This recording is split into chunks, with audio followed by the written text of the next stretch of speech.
Hello, hello, good afternoon, and welcome to the commentary hub. We're here, JB John Stuttard, back in the commentary box after a little spell away, but I'm back. I'm ready to go in the opening into the closing stages of the World Cup. Where we're not far off now, the last 16, as we come to the conclusion of Group H today. We've got two games. We've got one live for you, and that's with me and Russ Vernon. We've got South Korea, Portugal live for you in around about just over 10 minutes from now. Korea against Portugal. A game that South Korea need to win. Portugal already there, but do include a few star names. Cristiano Ronaldo certainly being one of those names. And I'm glad for the game's interview that he's up front because he's always worth the admission fee alone. As for South Korea, they've had to put their strongest side out. Sung Yun Min will skip it aside. He's also vastly experienced with well over 100 caps to his name.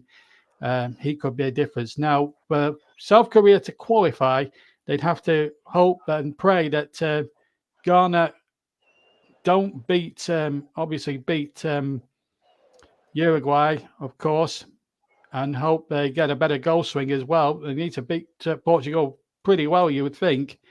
But you never know.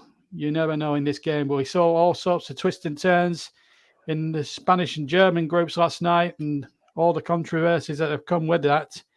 And, well, we'll just have to wait and see. But we're about 10 minutes away from kickoff. Alongside me here in this in the Education Stadium is Russ Vernon alongside me. It's nice to be back with you, Russ. Good to be back with you as well, really my friend. Yeah. Now, what about South Korea? I mean, Portugal already through, but they are putting out a few big guns, obviously. But what really South Korea need to do is win the game and just hope, isn't it? It's a question of win and hope for South Korea, isn't it? It is, JB, yes, and they've gone with the strongest possible lineup, which you would expect South Korea to do with this a must-win game for them this afternoon. They've gone really well, gone strong at the top, gone strong, like the Sun Yun Min starting. I'm surprised now Wang Yi-chan, another player who plays in the Premier League, is not starting for them of Wolves. So I'm surprised he's not playing today. I thought he's not played a minute of this tournament yet, so I thought he might get a run out today. But and I've noticed as well, JB, before kick-off, which when you'll go through the teams very shortly, South Korea have got 4 Kims in the starting lineup and 1 Kim on the bench. So it's going to be fun picking out those players today. Yeah, no one envies me that task, I tell you. That's for sure. Anyway, if you're wondering if we're doing updates of Uruguay against Ghana, don't despair because our brilliant commentator from last night, who did a remarkably good job on the Germany game, if you listened to us last night on all the TCL platforms, Paul James is going to join us now. He's going to give you all the team lineups. Good afternoon, Paul. Good evening. Good afternoon, JB. Good afternoon, everybody. Good afternoon, Russ. Thank you very much for that feedback, JB. I really appreciate that. Yeah, no problem. I mean, just before we get to you for the team news, initial thoughts on the Germany exit. I mean, how are the emotions as regards, first of all, yourself? Of course, you're sort of really, you are invested in the German side as well. And of course, the reaction back in Germany to what's really been, a second early tournament World Cup exit in 2 World Cups. I mean, what's gone wrong? Well, as for myself, JB, I wasn't feeling great last night, and I'm not feeling great this morning, Albert, to be honest. But I mean, it's down to really, I think, the fact that Germany did not take their chances. They had so many. And poor defending. Hansi Flick said the exit was determined within the first 20 minutes of the Japan game, which I'm not entirely surprised at. I agree with that completely. I'm glad to see that he's not stepping down. Now, whether the DFB will ask him to leave his position, I don't know. But he said he's not stepping down. And I'm glad to hear that because I don't think the issue is with the coaches. I don't think there's a lot of talent coming through in Germany as a whole, young talent coming through. And I think the team needs rebuilding. I would like to take my hat off and give my heartfelt thanks to Thomas Müller for his sacrifice to the national team, his service and his goals. It could very well have been his last game for Germany. Yeah. So Thanks very much. We echo Thomas Muller, World Cup legend and a winner as well in his own right. Okay then, Paul, the team news for Uruguay against Ghana. Life goes on. Absolutely. Here it comes. Ghana is 2 changes for Ghana. Manasseh and Lamptey are out. Rahman and Saidu are in. And they are managed by Otto Adad. They've got Lawrence Alt-Ziggy in goal, Mohamed Salisu, Baba Rahman, Daniel Amati, Seydou Alidou, Thomas Partey, Jordan Ayew, Andre Ayew, the captain, Kudus Mohammed, Salis Abdul Samed and Anaki Williams make up the Ghana lineup. For Uruguay, they have rang in the changes, 4 of them all together. They are managed by Daniel Alonso. They have Sergio Rocher in goal, Jose Jimenez, Julemo Valea, got there in the end, Mateus Oliveira, Sebastian Coates, Rodrigo Betancourt, Georgian Dia Araceta, Federico Valverde, and Facundo Palistri. Luis Suarez plays today. He's got the captain's armband. And Darwin Núñez is also in the lineup today. Just to be clear, a win for Uruguay will be enough, providing South Korea don't beat Portugal. If South Korea don't beat Portugal, then if South Korea do beat Portugal, Uruguay will need to win by a bigger amount. As for Ghana, a win will be enough for them as long as Korea don't beat Portugal. Again, this all could come down in conceivably to fair play, and Ghana have 6 yellow cards on the book right now. So it is Ghana versus Uruguay.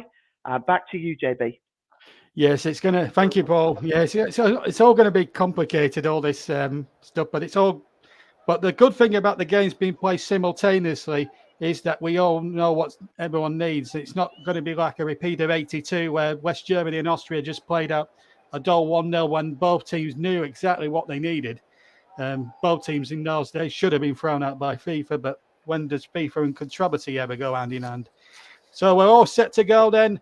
We've got our teams out. We'll give you the 2 lineups for our game in a minute. But first of all, we're just going to pause for a moment and bring you the 2 national anthems live for you right now.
Now, South Korea, we're gonna hear their anthem now. Just a second here, as we now hear their anthem now.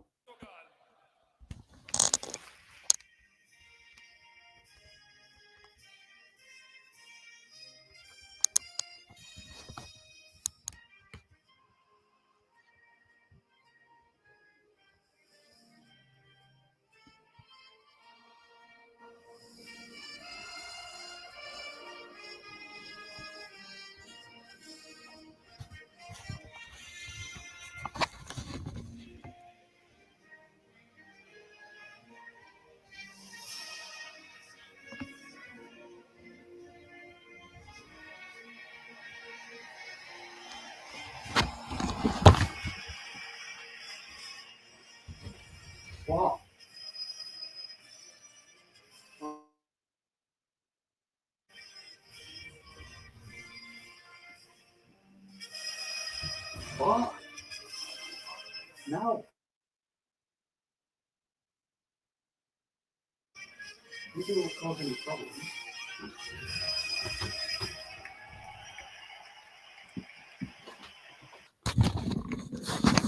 Well, I hope you heard the anthems very loud and clear.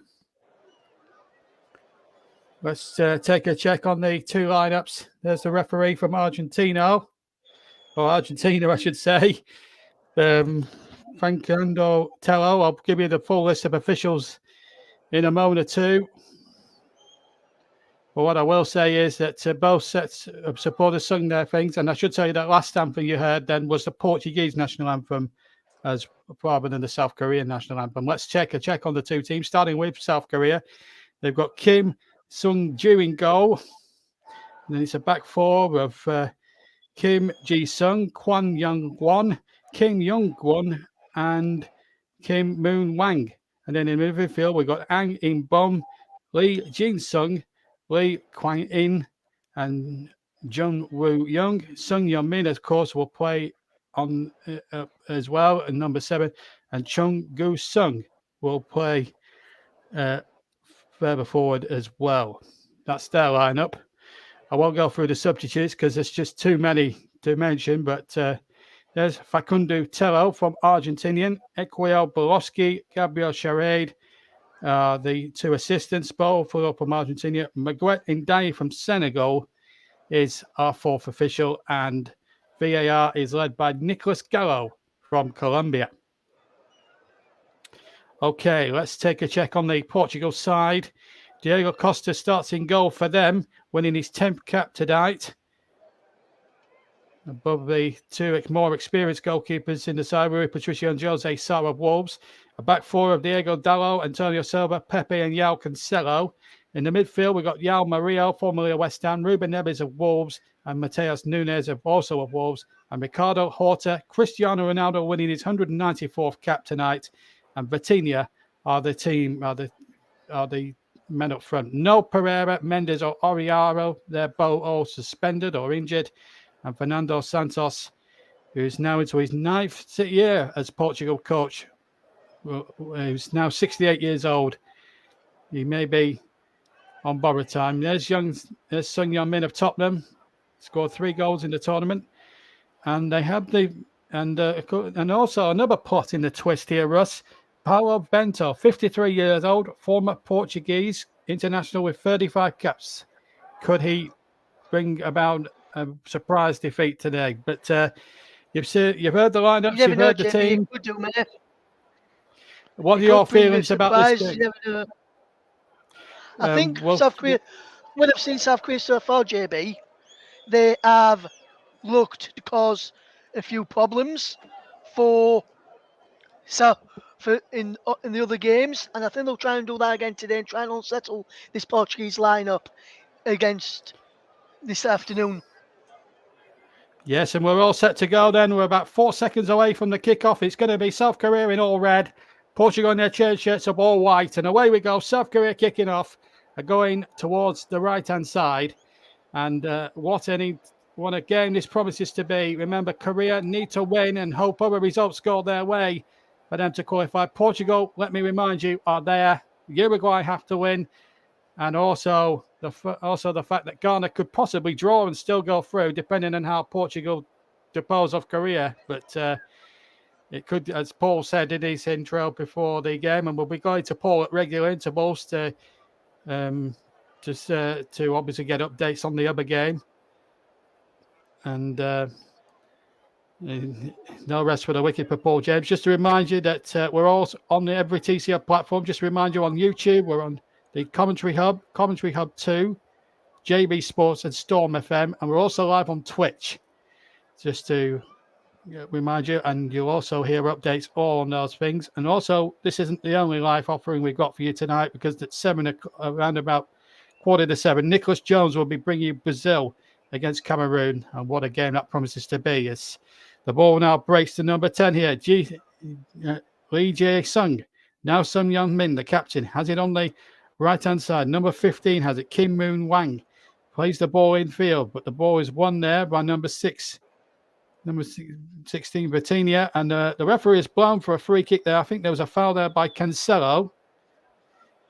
Oh, there were foul on Cancelo, but take your choice from 2 there, as Vitinha had knocked the ball away as the whistle went. So it was a Portuguese free kick rather than a Korean free kick. Portugal, though, have made no fewer than 6 changes from the second game. Obviously, Paulo Bentos, Fernando Santos knows that his team are safely free, but obviously he's kept 5 of his big guns in the 11. I mean, amongst the substitutes, you've got the likes of Ruben Diaz, Bruno Fernandes, Bernardo Silva, and João Felix in there. So, if things are going horribly wrong, Russ, at any point during the game, he's got at least 4 or 5 big guns he can obviously rely on.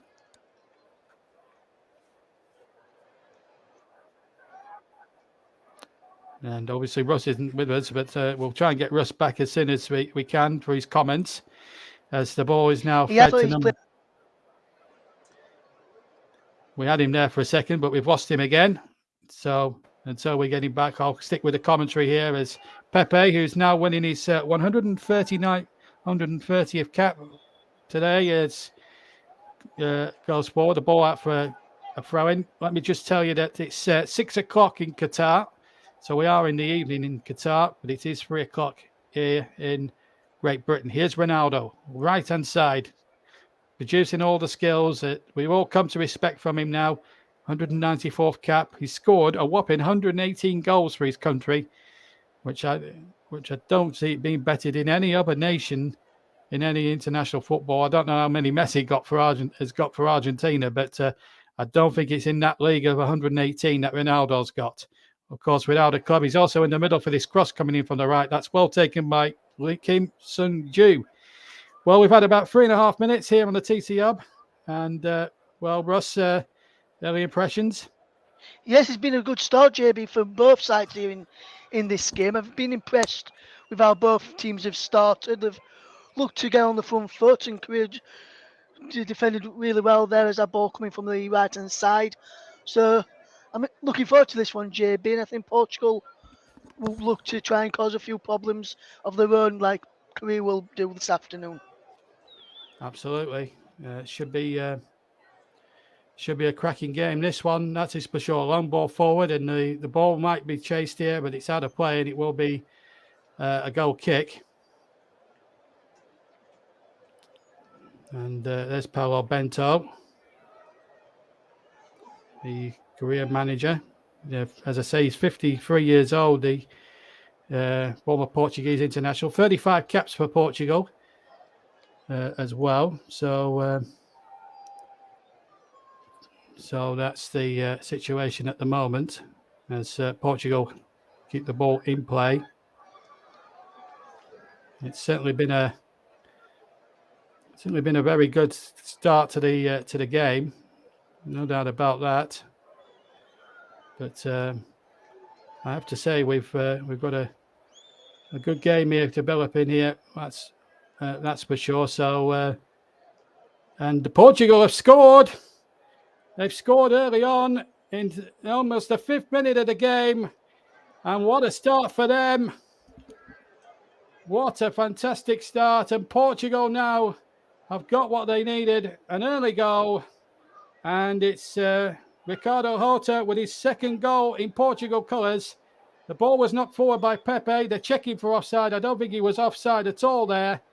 The ball was crossed in from the right-hand side, and Horta from 6 yards out, Russ, made absolutely no mistake, and Korea have made the worst possible start. It's Korea 0, Portugal 1, with just over 6 minutes almost played. Yes, fantastic bit of play down the right-hand side from Portugal. It was a wonderful ball back across. It's clearly onside for me, and Horta into the side today, made no mistake in firing past Kim in the goal, and Korea have it all to do now. They're bottom of the table as things stand. Is Korea 0, Portugal 1, and a fantastic possible start for Portugal in what is needed today. Okay, let's just go away from this game as well and get the early thoughts of Paul James on Uruguay against Ghana. Thanks, JB. Not much going on here. Darwin Núñez attempted to break into the box after just 2 minutes. He fell over. He was claiming a foul. It was not a foul. The most entertainment, that's really been it with JB. The most entertainment I've seen so far is the news of the Portugal goal filtering through to both sets of fans who are obviously delighted. Little chance here now. Uruguay getting into the penalty area. It's pulled back there. Polisi tried to pull the ball back, but nobody was there. So it's still Ghana 0, Uruguay 0. 8 minutes gone here, JB. Yeah, still 1-0 at the moment, and really it's really been tough at the moment for Korea at the moment. But Portugal looking in fine fettle and showing no mercy at this moment in time. As Korea have it now on the edge of the penalty box, and the ball's spread out now, and the ball played in towards Sun Yeon-min, and what's that taking a deflection off? No one, I don't think. It's a goal kick. No goal kick given, and we've had nearly 8 minutes of the first half. Well, Korea, they had a mountain to climb. They've got one now, that's for sure. Portugal really in this opening stage is really showing no mercy. You're listening to the TC Hub here live, Friday afternoon football, or Thursday afternoon. I think it's Friday afternoon. Yes, it's Friday afternoon football.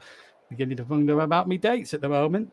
Don't forget Brazil, Cameroon with Nicholas Jones. That's around about 10-7 this evening, and that'll be a really treat for you listeners out there to enjoy on all TC Hub platforms. Nicholas Jones, who's done a tremendous job and will be with me on Saturday for England against Senegal. What a game that promises to be, as well as England look to book themselves a quarter-final berth.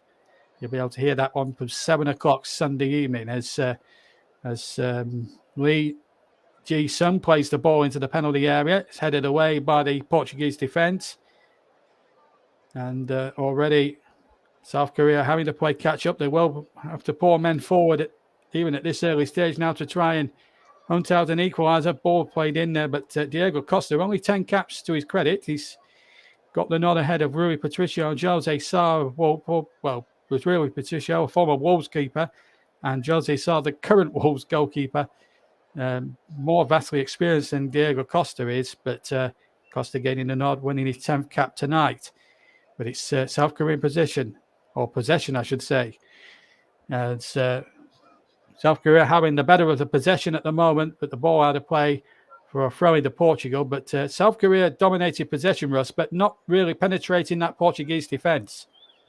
No, they're not, JB, and you're actually quite right. They're having a lot of possession, as you mentioned, but they don't really seem to know how to use that possession when they've got it. They're trying to look for Sun all the time, but Portugal are well aware of that fact, and they're just going to keep cutting it out, as we've just seen the goal again. And Diego Dalot was to pull the ball back to Orta, so good assist there for Dalot, the Manchester United player, who's come under a bit of flack recently for Manchester United under some of his performances, but he has started well this game for Portugal, and he's looked good in this competition so far for him as well. He has, and it's been a really interesting.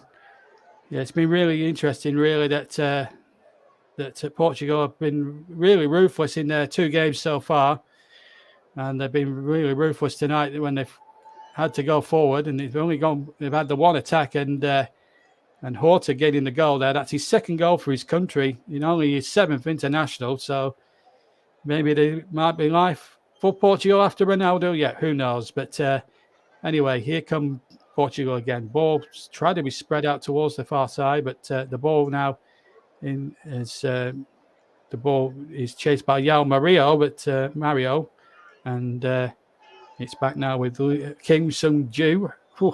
That is a pronunciation and a half. Now King Ji-soo. The ball knocked forward again, and João Cancelo of Manchester City cuts that one out. And already the ball played in. Just going to have to go off for a minute, Russ. Got a phone call. As we bring you this game, is Russ Wayne just taking over for a moment as South Korea just trying to get into possession. It's João Cancelo coming forward for Portugal over on this near side. It's played into the back towards him, and Portugal just keeping the ball at the back, just knocking around well, and Portugal just keeping hold of possession quite well. It is Pepe now for them into the midfield, and now Ruben Neves plays it across now to the left centre back, and Antonio Silva, who's got the ball into Diego João Cancelo, should I say. Cancelo is fouled, and that was a definite free kick there. As we bring you this game, JB will be back with us shortly. Just a few technical issues from his end at the moment in time. As we see South Korea 0, Portugal 1. He's into Ruben Neves, so we'll just knock the ball back to Pepe, and just a bit of early possession for them. 12 minutes gone here. Portugal still lead by that goal to 0 thanks to Ricardo Horta on 6 minutes. And the poor ball forward from João Cancelo goes behind for a goal kick. 12 minutes gone in this one. 12 minutes gone as well, I think, in the other game. Let's go and get another quick update from our man, Paul James, who can tell us whether the latest is there. Paul. Thanks, Ross. Yeah, again, there's still not been much happening here. Both sides are huffing and puffing, but they're really cancelling each other out. There was a last-ditch tackle by Seydu, which stopped Darwin Núñez, who's been fairly lively early on, from breaking in one-on-one with the goalkeeper, Alt Ziggy. It was really, to be honest with you, Darwin Núñez is causing quite a bit of havoc in the defence. He was able to break clear, and it was a wonderful last-ditch tackle by Seydu to prevent him getting one-on-one with Ziggy. With that in mind, Ghana haven't really created much. Neither side really has, so it's still 0-0 with 14 minutes gone, Russ. Yes, thank you. It's JB now, back on the mic. Sorry about I had to just leave for a second, but I'm back now. So still 0-0 in that other game, as Paul James has mentioned. It's still 1-0 here in the Education Stadium here in Doha. World Cup Group H almost coming to a close. Of course, we've got one more group to sort out. That's Group G, of course, Brazil, Cameroon, and the updates from the other game, all with Nicholas Jones later on. And then Saturday and Sunday is the start of the last 16 as this World Cup really now comes into its own with some really cracking games coming up. And, of course, I'll be behind the mic for the big one on Sunday night as England take on Senegal, and we'll be live with Nicholas Jones and Luke Jerton later on as Cancelo turns and twists into the penalty area, forces a save from his cross there, which Kim Sung-ju had to flick away. And it's back again now with number 24 on the ball, Antonio Silva. The ball spread out now towards Cancelo again, takes it down casually on the chest, but the referee has spotted something awry, and offside, I think, has been given by one of the Argentine officials.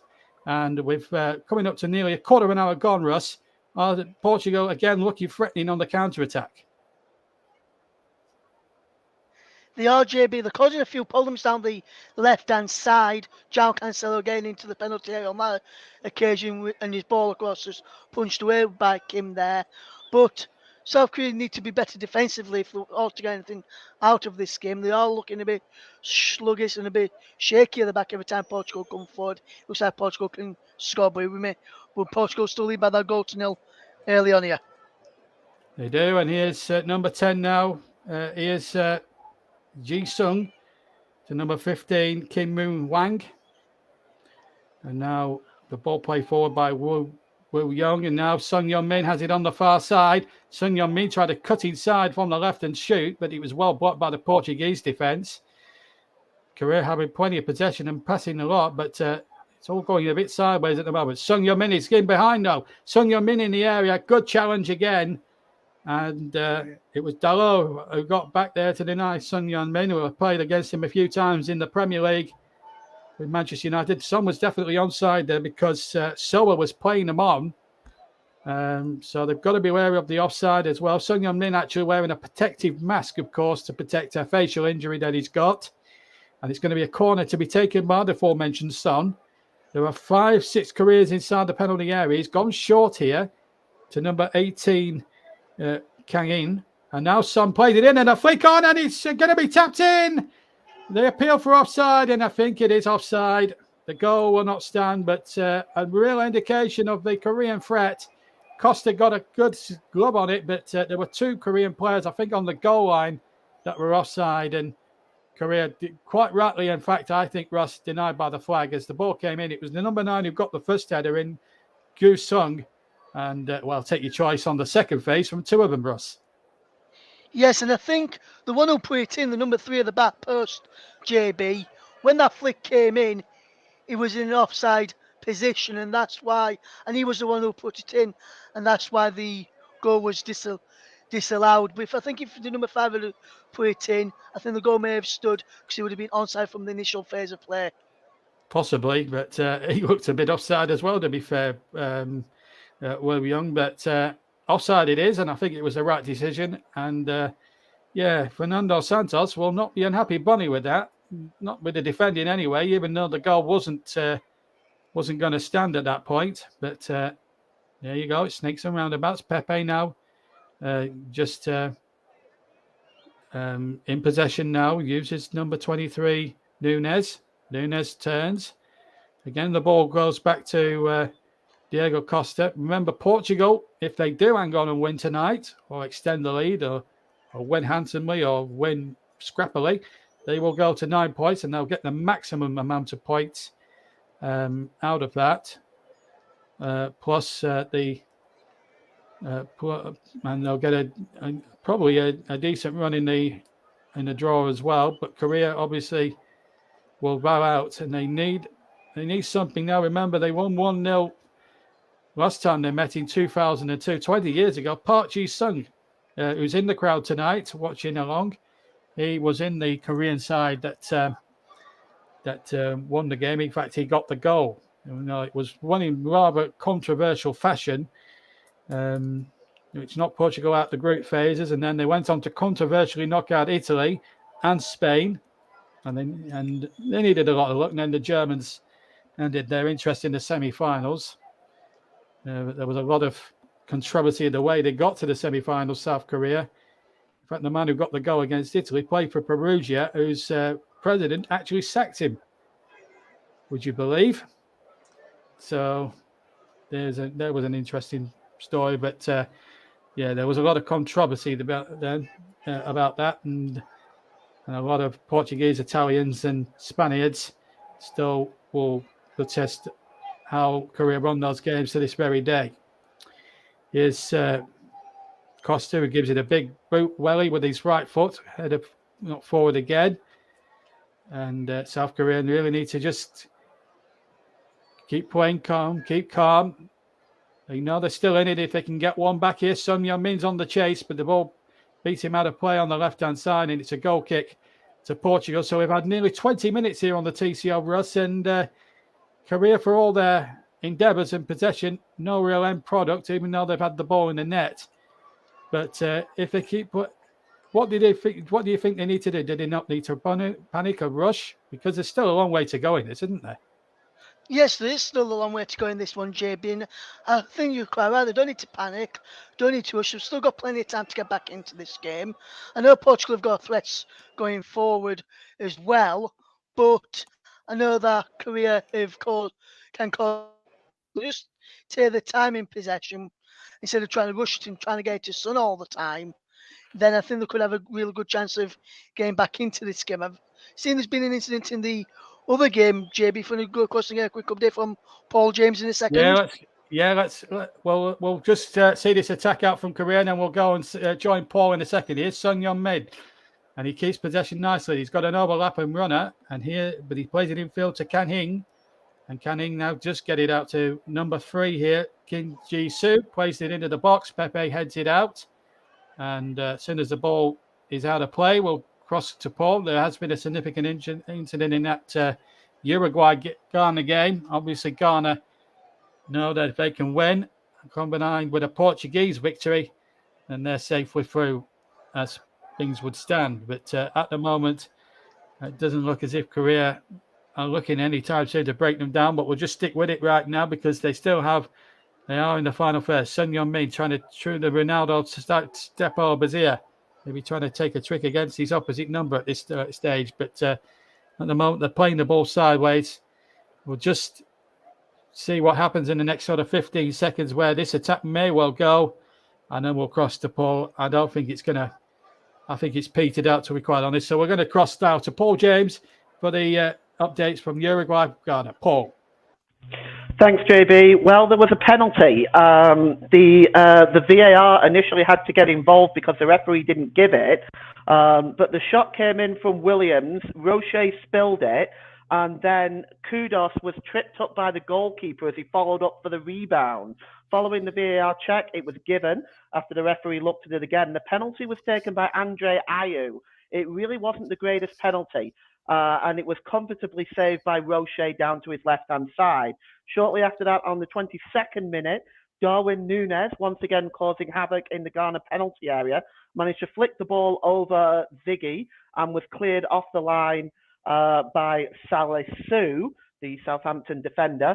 And we are still 0-0, Russ, but this game has finally woken up. 24 minutes gone. It is, and I have to say, me and Russ have just watched that penalty. It wasn't the best penalty we've ever seen, is it? No, JB, it wasn't the best penalty. I'm surprised it was just like a pass back for me, JB, that penalty there from Ghana. As I just break off as Portugal come on the attack. Yes, Portugal on the attack again. And it's João Cancelo of Manchester City on the left-hand side. The ball laid in there towards Ronaldo, and it's knocked away for a corner to South Korea, to Portugal rather. South Korea knocking it away. It was Kun Won who got back in the nick of time and got it away. And Ronaldo, when he's steaming in there, well, it looks as if he's being held a little bit there. But for all his endeavours and for all what has happened in the last couple of weeks, Ronaldo is still a class act. Even if he was ill-advised to take the Piers Morgan interview and get himself sacked from Manchester United, which seems to be the case. It's a throw-in to Korea. So, as you were saying, Russ, about the missed penalty. Yeah, JB, I thought it was like a back pass from Williams for that penalty. It looked like you were playing for Uruguay. I just thought, I'll pass it back to you. I'll pass it back to my goalkeeper for him to clear it with that bad. Even I could have scored a penalty better than I'm a professional footballer. Yeah, they are. The considered views of Russell Vernon there. Yeah, it was a calamitous penalty. I've got to confess, but there you go. I was just looking at the total receptions. Lee Jung-soo is leading the way with 7 for South Korea at the moment, but those statistics are not exactly relevant at the moment. One certificate that will count is on your screen, and that's Korea 0, Portugal 1, and we've played 24 minutes of the first half. Here on the TC Hub. Also, we'll read out a few of your messages as well at some point this afternoon as well. Of course, we do rely on our listeners as well to try and keep going. So we'll see if we've got any. If any messages come up, we will read them to you here on the TC Hub. But do comment. Please keep your comments clean. Please, we are a family show, and we are in the afternoon in the UK as well. So we're not beyond the watershed, I can tell you now. We're way off 9:30 in the evening. Korea on the attack now, on halfway, and just at the moment leisurely passing the ball about on halfway. As me and Russ were saying just a minute or two ago, the trick will be not to panic at this moment in time. We're way past the halfway mark of the first half. Ball played into the penalty area where Chu goes for it and finds Son Heung-min on the left-hand side. Can the Spursman work a little bit of magic and try and perform something heroic here and get South Korea back into this game? Free kick midway inside the Portuguese half to South Korea. Wang Ying was fouled. And now, Russ, this is the time where South Korea have to take their chances. Set plays are going to be key at this point.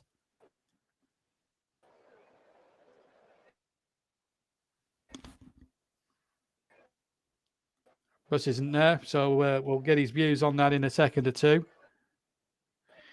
Russ has left us again, so we'll continue. I'll continue commentary, and then when Russ gets his sound back again, we'll carry on. We'll get his views on the free kick and the aftermath of it.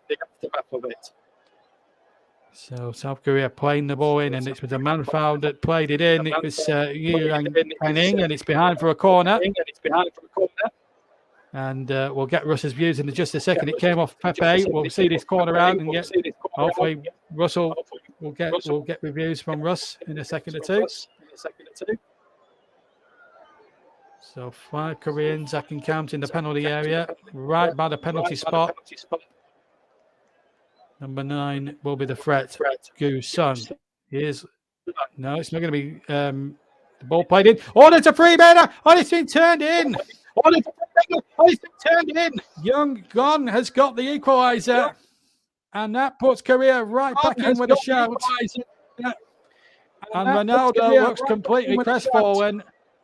27 minutes have been played, and Korea have got themselves a lifeline of huge proportions. And you have to say, Russ, in the last 5 minutes alone, I think they're more than merited of being back on level terms and on parity here. Yes, absolutely, JB. Fantastic ball in from the corner. Flicked it on. It was a knee flick on as well as the near post. It came off the Portuguese man, in fact, and he broke to him nicely.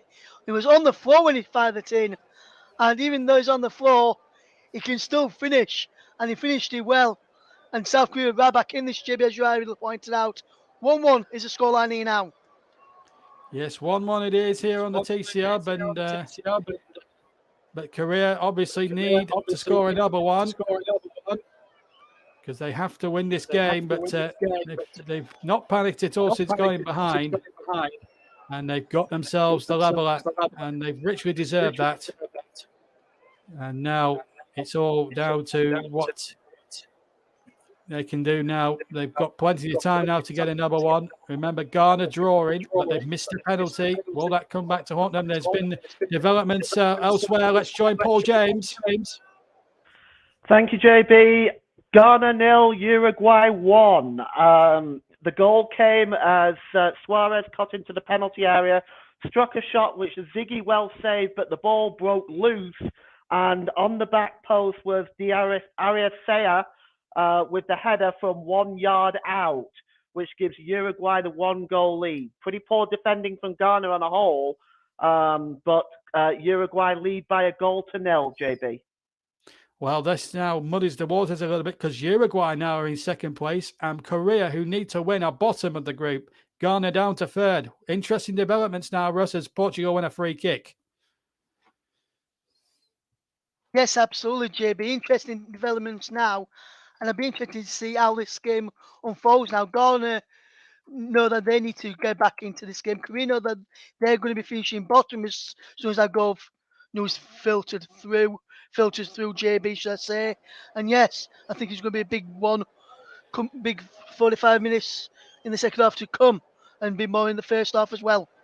Yes, another 15 minutes plus any amount of stoppage time, which in people. Oh, wait a minute, Ronaldo through, and he's been hit wide, but I'm sure that he was offside as that ball was pulled through. It's a great save from King Sung-ju, but I'm certain Ronaldo was offside here. Let's have a look at the replay.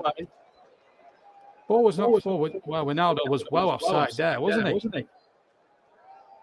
Yeah, it's clearly offside, JB, as that ball got played through, and I think, to be honest with you, if you look at it again, I think both of them were running through offside. So even if it squared it to Ronaldo and either scored, I think both would have been given offside there. But that's a big opportunity for Portugal to retain the lead, but for the offside flag going up, which has saved Korea's blushes. Were a good save anyway.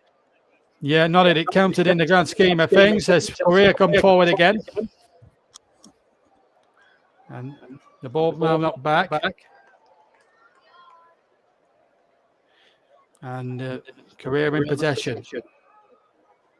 Ball chipped forward towards the far side, and it's out for a throw. So South Korea's task is quite simple now. They have to score, and they will go in second due to the fact that they'll have a better goal difference. And that simplifies things now, Russ, because all three teams now that are aiming to go through in second place all have a -1 goal difference. Yes, it does, JB. They all need to know what they need to do. They all need to win, and they all need to score goals to get the win. So it'll be interesting to see how that things goes. And I believe we've got another goal in the other game, JB. Yes, let's cross now to Paul James. Thanks, JB. Yes, this was a really spectacular goal, and it's come for Uruguay. It's the second goal for Di Aracea. It was beautifully flicked on. The one-touch flick on by Suarez was then volleyed just outside the penalty area past Viggy into the bottom left-hand corner. It was actually probably a contender for possibly goal of the tournament. Beautiful flick on by Suarez, volleyed home by De Aracea, and Uruguay 2-0 up. That goal difference is gonna well have an effect, JB. 2-0 to Uruguay. 2-0 to Uruguay.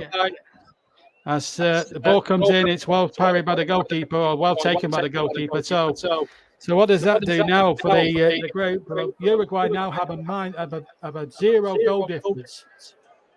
So we're just looking at the goal now. This is how it happened. It's Suarez playing the ball in, and that is a terrific finish. I have to say, Russ, it's a great finish now. And are Uruguay getting out of jail, we wonder? I wonder, JB, that's a fantastic goal from Uruguay. And I think Uruguay could end up going through now with that, unless there's more goals in this game, or Ghana can come back from being 2-0 down. Ghana have shown resilience to come back before, and so to have Korea, but we'll just break off as the Portugal were on the table. He's going to have to play anyway, JB, on this near side. But It's been a fantastic game, this one, and it looks as though Paul's having a fantastic game as well. Well, we've had a couple of goals in this one. We've had a couple of goals in the other one, but it's Uruguay leading now. They've got a 0 goal difference. Then Korea and Ghana both. Well, Ghana have a -2 goal difference now. I'm just trying to work out the mathematics here. And Ghana and Korea have a -1 goal difference. Lost me chain of thought there for a second. It's all these games when it's all happening every 5 seconds. But there's a long way to go, as the classic cliche is, and there's so many twists and turns are ahead. Stay tuned, everybody. There's so many twists and turns are ahead. Ball not back now to goalkeeper Diego Costa, who hits long way up the field, and that looks offside there, but the shot comes in. That's a good save by Sung Ju, showing to dive away. It was Dalot's shot, and a corner's been given. And Portugal, as we've seen so many times tonight, although Ronaldo was offside, Dalot wasn't, Russ. But Portugal on the counter-attack, even from a long ball, looking absolutely a real threat. The RJB, they're looking a real threat all the time. Portugal, every time they come forward, they look like they're going to score. And I think Korea just need to hold in there till half-time and try and get half-time at 1-1. Yes, another shot coming in there, but it's an easy one for Sung Ju. It was a routine effort this time. Batinia hitting it right-footed. Hit it on the volley, but it wasn't the most powerful volley. It was quite tame as he hit it on the volley. And it still remains 1-1 then. But remember we've got some more games coming up tomorrow. The US against the Netherlands. That's the start of the last 16. And then, of course, Argentina, Australia. Hopefully we'll be amongst those as well on the TC Hub and all platforms tomorrow. And don't forget, Brazil, Cameroon, real treat for you with Nicholas Jones tonight at around about 5 to 7 as Brazil, the brilliant Brazilians, already qualified, take on Cameroon. And we'll have updates, and Nicholas will bring you updates on the other games as South Korea now come charging forward. And they've got men on the far side. It's Kim Ji-soo. Can he get the ball into the penalty area? When the goalkeeper wasn't convincing Diego Costa, and he did quite well in the end. And Portugal just having a little bit of a struggle, but they have won a free kick. And that will frustrate South Korea. Yellow card has been brandished as well. I think it's, I'm just trying to think who it is. It's Canin, I think, who's been cautioned here. Number 18, it is Lee Canin. And it was the right decision, Russ. Yes, correct decision there, JB. It was late in the challenge. The ball had already gone. And correct decision from the referee there, JB. Yes, and we've got less than 10 minutes to play in the first half. But you never know with FIFA. They could probably put it at about 15 minutes of stoppage time. I'm not at it. It's been a dirty game, and there's not been a lot of time wasting going on because it's been a free-flowing sort of game. And if we do finish before Paul's game, we will cross the Paul for commentary at the end of the first half. If it does end as Ronaldo comes charging in from the right-hand side and blasts a shot which was well blocked. And that might have been troubling towards goal, but brave defending there by the Korean defence. Pepe now has it on halfway, uses Antonio Silva. Silva in turn finds number 20 here, João Cancelo. Now Pepe again. Pepe now charges forward, comes over halfway. Still 1-1 here if you've just joined us on the TC Hub. Quarter for Portugal and I'll be getting the other goal scorer. I think it's Cho who got the equaliser. We'll double check that later, but it's 1-1 anyway. And in the other game, Uruguay, as things stand, going through. Here's Ronaldo into the penalty area, looking to get Horta in again, the goal scorer. Again, good defending, but Horta's won it back illegally, says referee Tello from Argentina. Free kick to Korea. Well, it's going to be an interesting last sort of 8 minutes now, Russ. Still twists and turns, you feel, still to be got in both games. Yes, absolutely, JB. I can see there's going to be another goal in this one. I can feel it coming. I'm not sure which way yet, JB, but well, it could go either way. And the other one as well for Paul. Yeah, well, we'll just have to see what happens. We'll be crossing to Paul in a few moments for another update. Because you can't take your eyes off this one for a second or two, because anything could happen. This is the beauty of games being played simultaneously when you're needing to get points to get out of a group. It sort of mirrors the last day of a Premier League season in a way, when teams are looking to stay up or win the championship or whatever. When you're looking for other results and you're tuning into the old transistor radio. I think Russ and myself are just about old enough to remember transistor radios.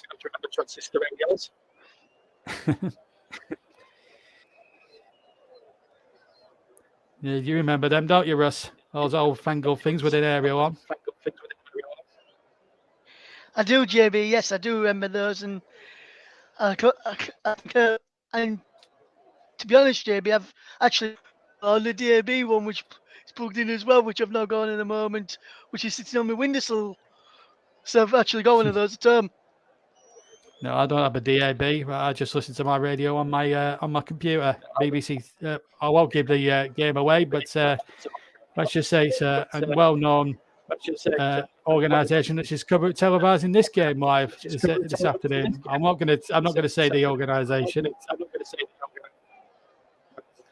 It's against TCO rules, so I'm not going to mention the name, but it does begin with a B.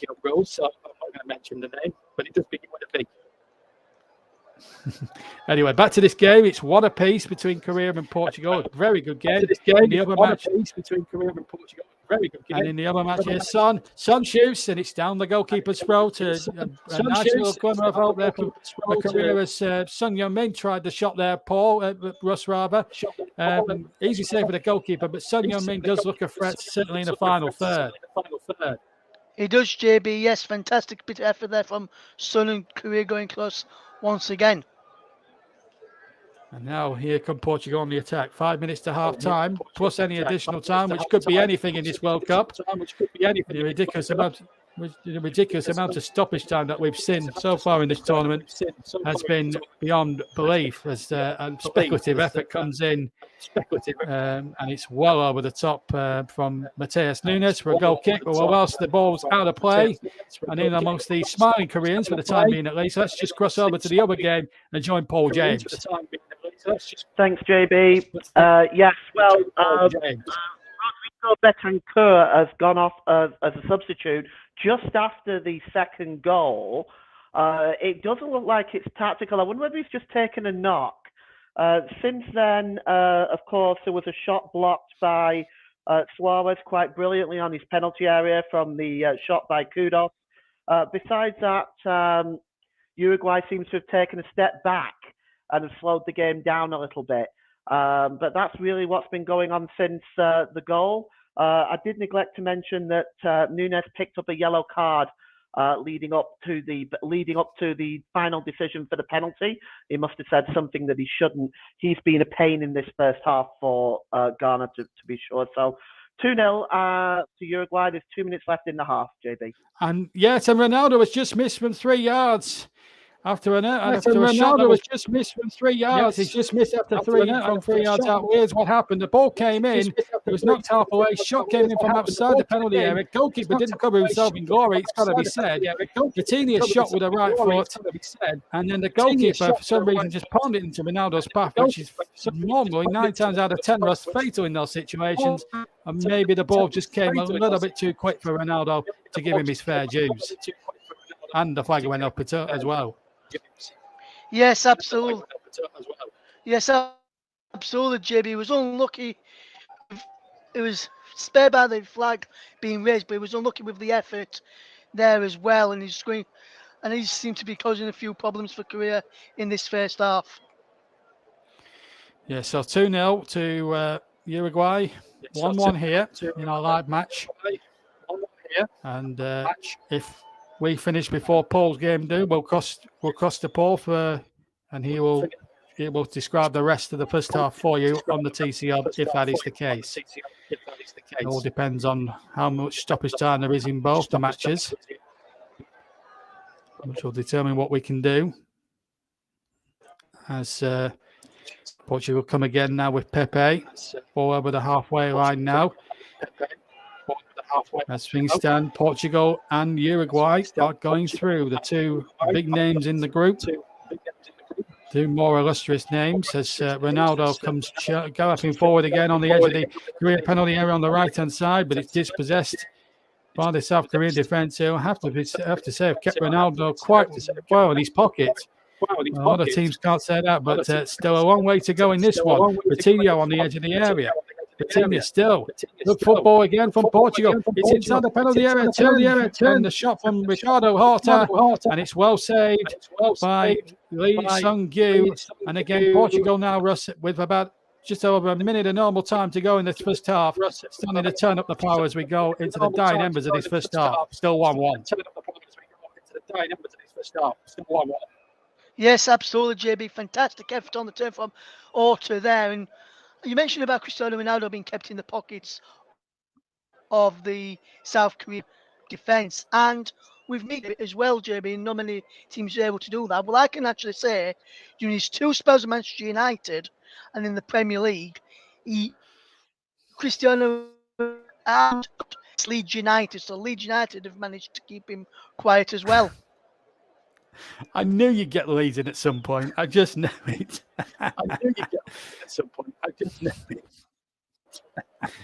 Oh, dear me. Anyway, yeah, he makes a good point there, does Russ? Always, once a Leeds fan, always a Leeds fan. So there you go. So anyway, we've got about 10 seconds of normal time to go. We'll get an indication from the 4th official how long that's going to be, and hopefully we'll get word through. We've only got the 2 minutes in the first half left, so let's get a quick update from Paul, which should be ticking up towards 45 in that game. How much stoppage time have you got there, Paul? I suspected at least 5 because of the VAR check. But we've got an additional 3 minutes on top of that as well. Darwin Núñez has had a shot blocked on the edge of the penalty area. Suarez went up to the referee waving his arms, claiming it was a corner. It might well have been so, but Suarez has to be careful. We've played 2 minutes of injury time, another 6 to go. Ghana 0, Uruguay 2. Yes, and we'll be joining Paul James at the conclusion of this first half for the remainder of the stoppage time in that game. So he's got a considerable amount more to go than what we have here. We're just coming up towards the final minute of our 2 minutes. So you just see an opportunity, half chance there for Lee.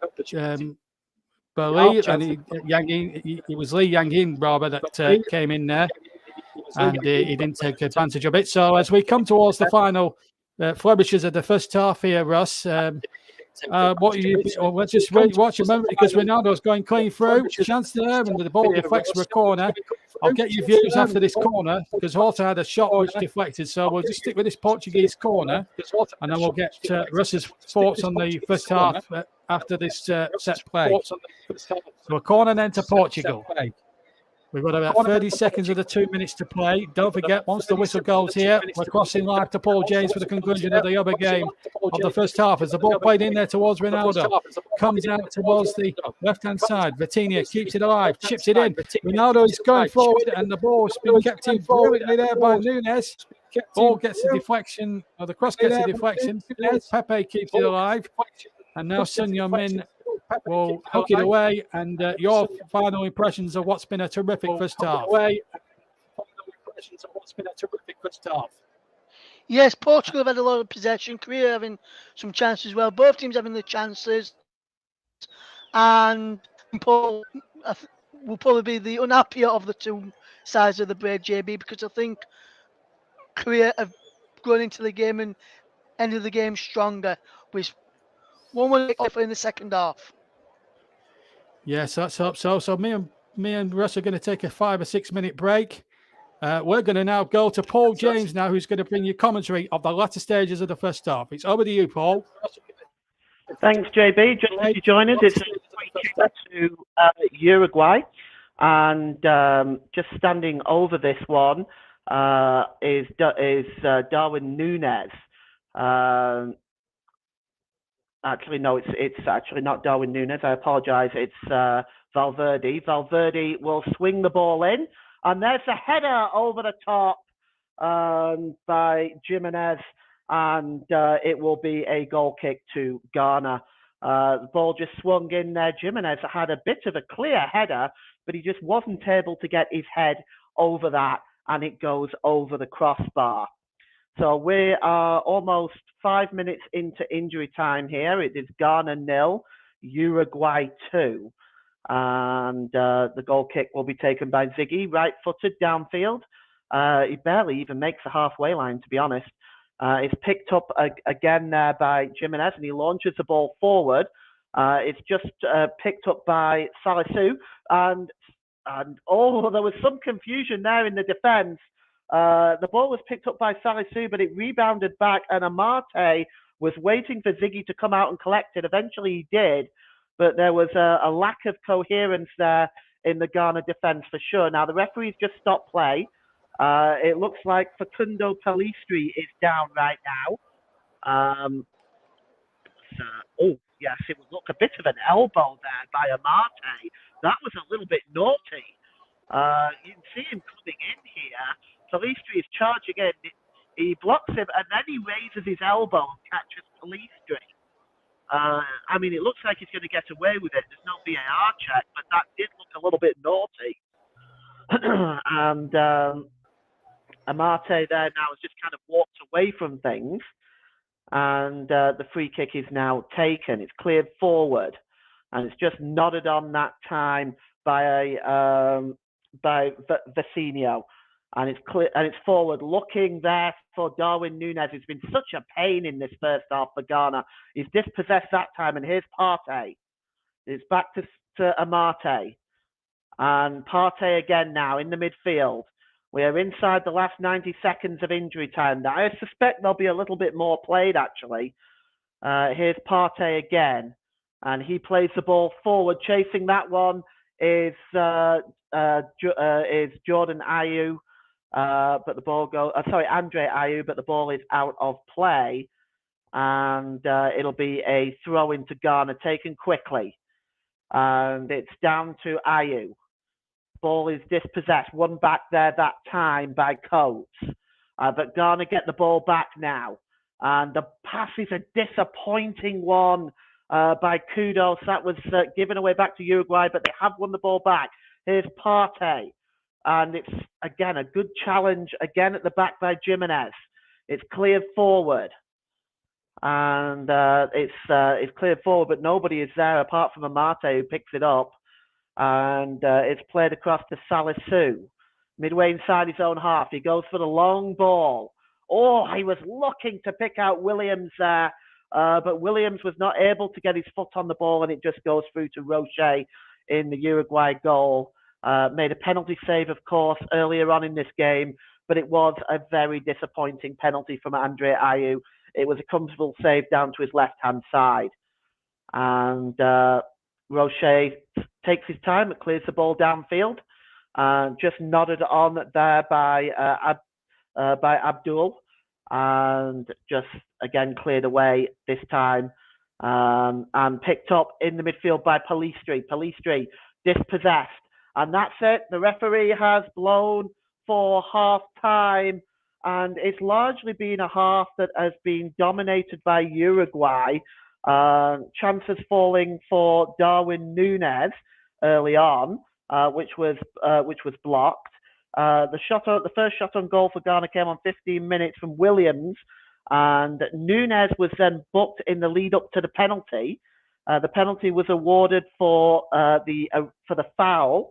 Williams got the shot away. Goalkeeper made a comfortable save. Kudos came in with the goalkeeper. The goalkeeper took him down, and after the VAR check, the penalty was given.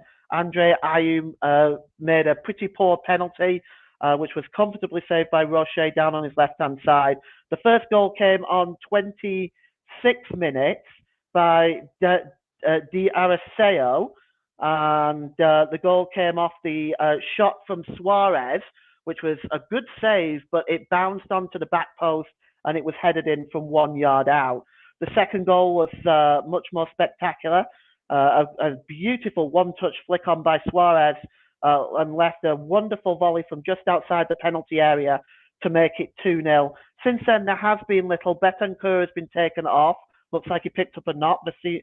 Vecino came on. And finally, a shot blocked by Suarez by Kudos, laid out for most of that first half. That was pretty much it for the first half. At half-time here, it's Ghana 0, Uruguay 2. And back to you, JB. Thank you, Paul. You're going to take yourself a nice cup of tea or whatever you're consuming at halftime. That was a very good last few minutes of commentary there. So, Russ Burley is still with me. We're going to talk a little bit about what might happen. Before I do go to Russ, we've had a few comments. The £1 fish. What a nice name that is. Come on, Portugal. And he's a Portuguese fan. Shane is, we do apologise if it's been echoing during the commentary. Just a technical problem. I hope that doesn't affect your enjoyment of the commentary. So 1-1 at half-time between Korea and Portugal with Russ and myself. Paul James has just commentated on the latter stages of the first half in that Uruguay game. And that penalty missed now in that other game, Russ, could prove costly now for Ghana. As things stand now, unless they can really get themselves back in with a shout. And Korea not out of the woods yet. Absolutely. The penalty save was, as I mentioned, when we mentioned about it when we saw the come through on our monitors. JB, it was like that's back, and then they proceeded to sloppy goals, I must say. But with Korea, they've put up a good fight against Portugal. And it's anybody's game here in our match, JB. Could go either way. More as I watch on, I'm thinking we could have another shock and Portugal could lose. Well, they're still through regardless of what happens anyway, because they got the 6 points they needed. I mean, 6 points is normally more than enough to get you through the group phase. But Portugal, I mean, I'm just Paul was commentating actually. The equalising goal from South Korea scored as it happened. I've just checked. It's Kim Yong-gwon who got the goal. His goal equaliser actually was an unwitting assist by Cristiano Ronaldo. Did you notice that?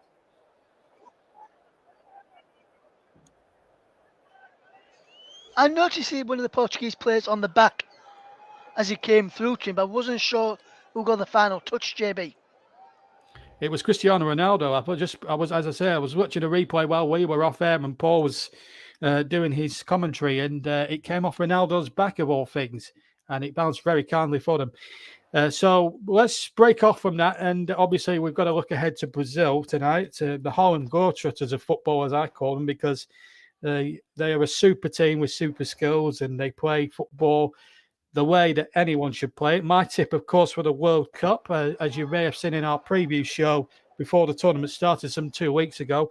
Brazil already there. Will they make changes for tonight? Will they rest players? Of course, there's no Neymar, of course, for us, of course, due to the injury, and as we all know, he's missing the rest of the group stages. But Brazil, will they take the foot off the gas, or will they just go for goals and put Cameroon to the sword? I think they could go for goals, JB, and put Cameroon to the sword.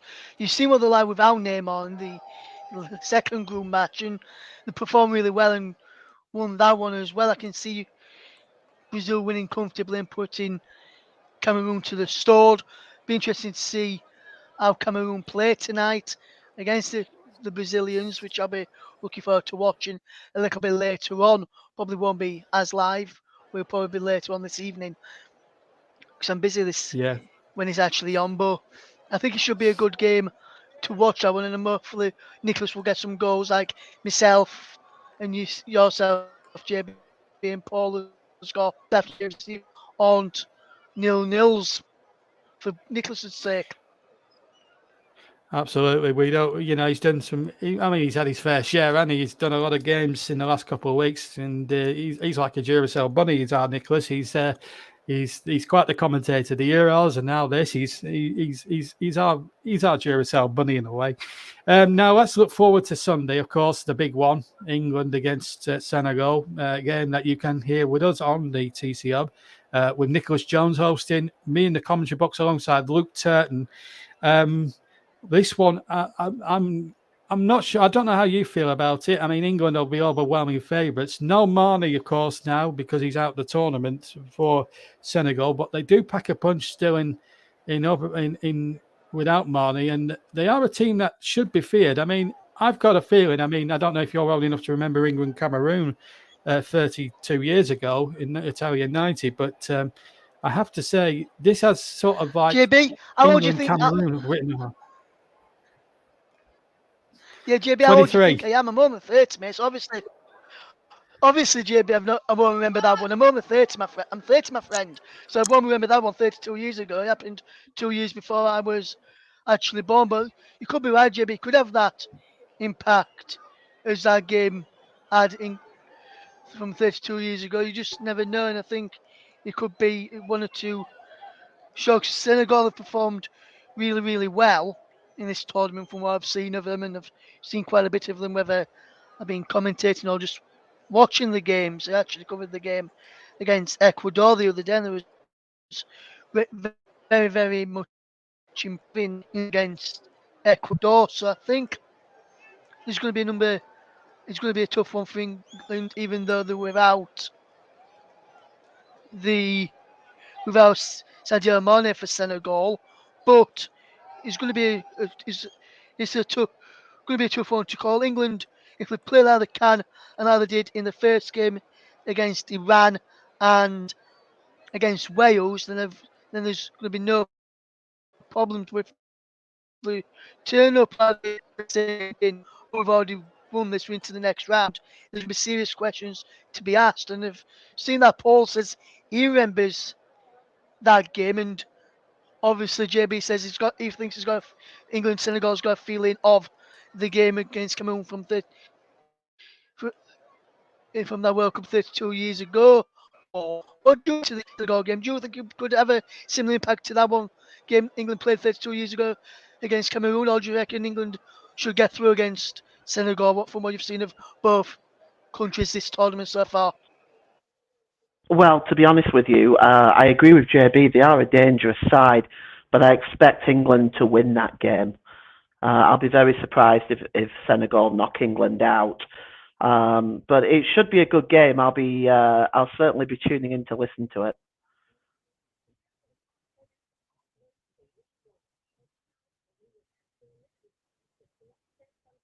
You get to that with JB and Luke Turton on Sunday evening for that one. While it's half time in your game, then Paul, and while it's or still half time in our Oh, game. I'm here. Just want to give us I'm overall. back. Paul, do you want to give us an overall thoughts on the first half from your game between Ghana and Uruguay? Uruguay deserve their 2-goal lead. Yeah, I think so. I think Ghana will be kicking themselves for that penalty miss because that could have changed the entire conjecture of the game. At that point, I don't think any side was in was in control at that stage. Both sides were. It was pretty scrappy, to be fair. That whole penalty incident kind of awoke the game a little bit, and Uruguay had kind of dominated from there. Darwin Núñez has been an absolute pain. I can see why Liverpool. I know he's come for some unfair criticism as Darwin Núñez, and I do think it's unfair because he's an absolute pain to deal with at the back, and Ghana have really struggled with it. The 2 goals was the second goal especially was an absolutely fantastic goal. The one-touch flick on by Suarez, it was just so eloquently done, very South American style. And the volley past the goalkeeper, Ziggy didn't stand a chance. And the first goal, he made a good save on that one, but of course, on the back post there was the Aracea to head the ball in. And I think overall, Uruguay definitely deserved the lead, yeah. Okay, thank you very much, Paul. As you finish, we're back underway in the other game, and we'll be heading over to Paul at the conclusion of the other game because obviously he was a bit behind with his half-time break. But we'll cross for Paul with regular updates during our second half here. The team's unchanged from the first half, and just to remind you that England and they said Cameroon and fraudulent slip. England Senegal will be live with me on Sunday. Nicholas presenting, me and Luke Turton commentating on hopefully a routine England win, but you never know in knockout tournaments with England. You never know what can happen. So complacency doesn't set in, but it's good to see that England are sharing the goals around. Funnily enough, Harry Kane hasn't scored yet in this tournament, but he didn't really do that much in the first 3 games of the Euros, and then came to the party when Germany were in town at Wembley a year and a half ago. So you never know what might happen. So both teams, as I say, unchanged from the first half, and here's Portugal in possession. As we played nearly a minute and a half of this second half here at the Education City Stadium in Doha. Group H in the World Cup 2022. One ball lucky towards Ronaldo, who was coming back from an offside position. Linesman there on that near side. The Argentinian linesman spotted it. Free kick to South Korea. So task really, South Korea really scored 2 goals without obviously got a better the goal difference of Uruguay. Obviously, they've got to win the game first, obviously, Russ, and then try and better Uruguay's score. That's the aim, isn't it?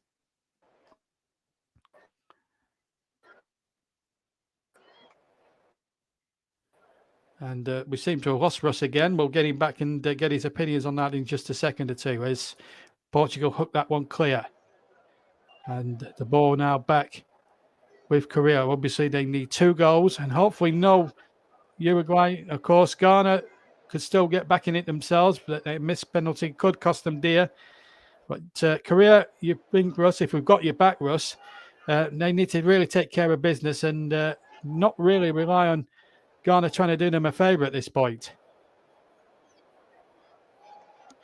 Yes, absolutely, JB. Sorry about that. I'm not sure what seemed to have happened there. But yeah, they need to take care of their own business first and then worry about what's happening in the other game. Because it seems to me that they keep looking over to the bench every so often, trying to find out what's happening in the other game.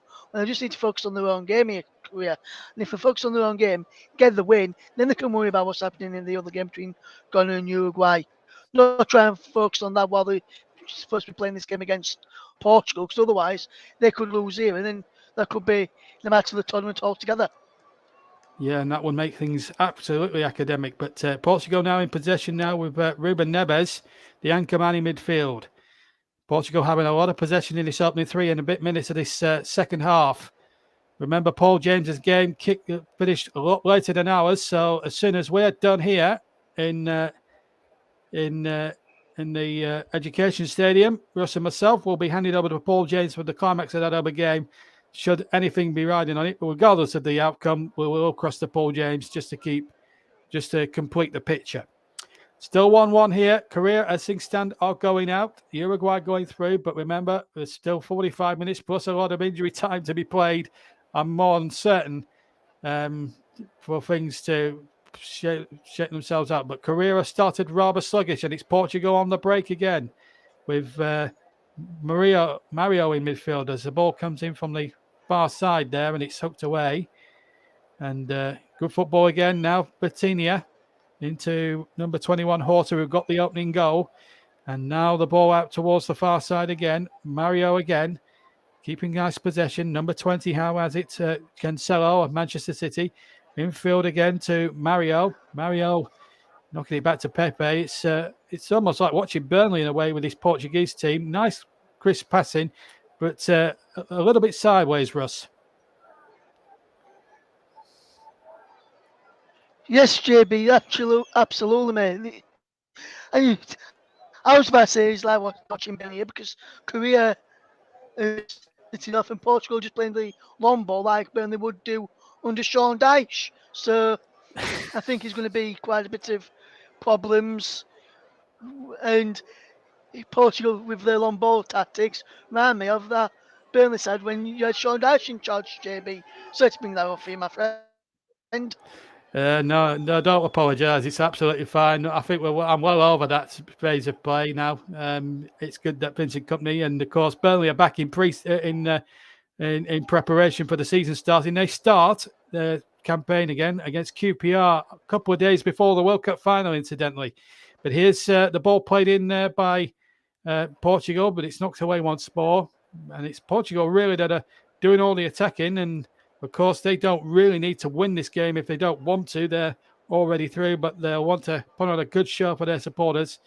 And the more they do that, the more that frustrates South Korea at this point. And, of course, when they're playing the ball sideways and just keeping possession, it's tiring the Koreans out. So maybe it's a little bit of patient build up here from the Portuguese, even though the passing has been a touch sideways and not going too far. But we'll get in fact, let's. I don't know whether Paul's match has kicked off yet. I'm not sure it has. So we'll hold on for a couple more minutes longer and see if there's been any half-time alterations in Paul's game in a few moments' time. It's Portugal still in possession now. Remember, his game finished around about 4 or 5 minutes after we finished. Well, his first half finished 4 or 5 minutes after our first half finished. Let's get that straight. It's gone around about 10 past 4 in the UK. Around about 7 o'clock. As the ball played in there towards Ronaldo, just miscontrolled it at the vital moment. In fact, the flag had got up anyway, Russ, for an offside decision. But Portugal, patient build-up. We were talking about them playing the ball sideways, but I tell you what, that's touch and go, whether that was offside or not. Ronaldo, 50-50, whether that was offside. Would have been interesting if he had put the ball away in the onion bag. Still 1-1. Yes, JB, it would have been enough. For me, it did look like he was just offside, and I think he looked like his head was offside, and you can score with you. So I think it was the correct call there to give offside against Cristiano Ronaldo. No. Rare attack from Korea. Now, can they make something of it with Sung Yeon Min on the edge? Not this time. He had the chance, and it was a good break initially by Gung Sung, the number 9 who got down the left-hand side. And the referee has been alerted to an injury there, and it's number 10 who's gone down, Lee Jae-sung. And also Horta, the opening goal scorer for Portugal, is down injured. So with that in mind, and I'm sure Paul's game will have restarted by now, let's get news of any half-time alterations from either Ghana or Uruguay with Paul James. Thanks, JB. Yes, there has been 2 changes by Ghana at half-time. Jordan Ayew and Andre Ayew are off. Osman Bakari and Kamaldeen Sulemana are on for Ghana. There's already been a chance in the second half that fell to Sulemana, the substitute. He struck the shot across the face of goal. Kudos was not able to reach it to turn the ball in. It's the closest Ghana have come so far. We're underway in the second half. 48 minutes gone. It's Ghana 0, Uruguay 2. They'll change the score, but sounds like a bad night for the Ayew brothers. Both Andre and Jordan both off at half time, unfortunately. That's just the way it goes. And of course, it's history repeated, actually. If you go back to 2010, when Asamoah Gyan had the chance to send Ghana through, he missed the penalty, and Uruguay went on to win on penalties. So a little bit of deja vu, I'm afraid, from 2010. Maybe they have the Indian side on Ghana. Who knows? But it's 1-1 here in the other game, being played in the Education City Stadium. Wonderful stadiums as well. There's one of the stadiums that is made truly out of container ships, I believe, which is quite a novelty in this World Cup. I mean, all its controversies and how it got the awarding. I mean, it's not been by its own standards, it's not been a bad World Cup in terms of the football that we've seen on the field, as Portugal now one of the more entertaining and more enterprising teams statistically come forward. I'll remind you of one or two statistics if we do get a break in play, as Portugal comes striding forward with number 18 on the ball. Ruben Neves with the ponytail plays the ball into Dallo, who set up the opening goal for Horta, his second international goal and only his 7th cap. And now Portugal have it on the far side this time. They stand up across, and it's towards the back post again. And it was Mateus Nunes coming in on the far right-hand post that got there, and Dallo nearly got there. Dallo tries to play the ball in again from the right, but he's muscled out of it. And here comes South Korea on the counter-attack. Now then, can they produce something now with Im-Boum? The ball comes towards Son Heung-min. He's 1 against 1. Son Heung-min shoots right-footed. Korean corner. A little bit better from South Korea as they went on the counter-attack, as Son tries to get the Korean supporters going, Ross. Yes, he does, JB. And that was a fantastic bit of play down from South Korea over on our far side. They worked it well, worked it into Son Heung-min, just inside the penalty. I think could have had an extra touch there. Son brought it back. But Antonio Silva did well to come across and play behind for a corner. And good to see the South Korean fans responding to the captain's message. 11 minutes gone in the second half. Korean corner. It's going to be Son Heung-min to smash it in with the right foot. It's a poor corner shot back in, which goes well wide of target there. And that was number 10, Lee Ji-sung, that knocks it out for a goal kick. So 2-0 in the other game to Uruguay. 1-1 here. It can swing, turn, twist, anything. There's still a long way to go. There's about 35 minutes all told of both of this game to go, and there'll be a little bit more. I think there'll be about 40 minutes of the other game to go, I'd estimate. So hold on to your hats, folks. It could be a bumpy old ride second half. So anything can still happen. There's a Korean down on the floor here after a little challenge with number 23 here, Mateus Nunes. It's Lee Kang-in who goes down. Takes a bit of tumble there. So just to remind you, if you have joined us late, we'll remind you in just a second, because Korea have a free kick. 57 gone on the TC Hub, JB Sports, TC Hub 2, and Storm FM. Free kick comes in.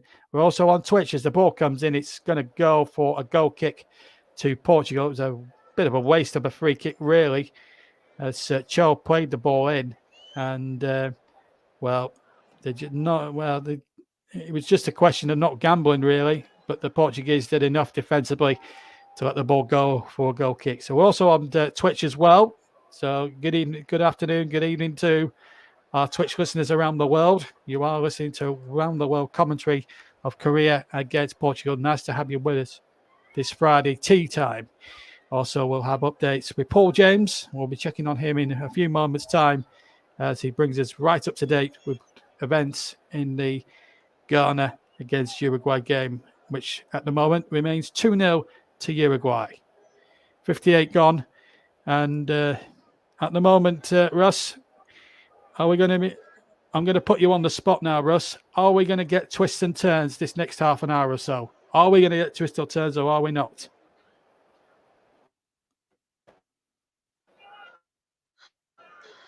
I'm not sure. The table will probably stay as it is right now, but you never know. My predictions are normally wrong, so you never know, JB. You never know, my friend.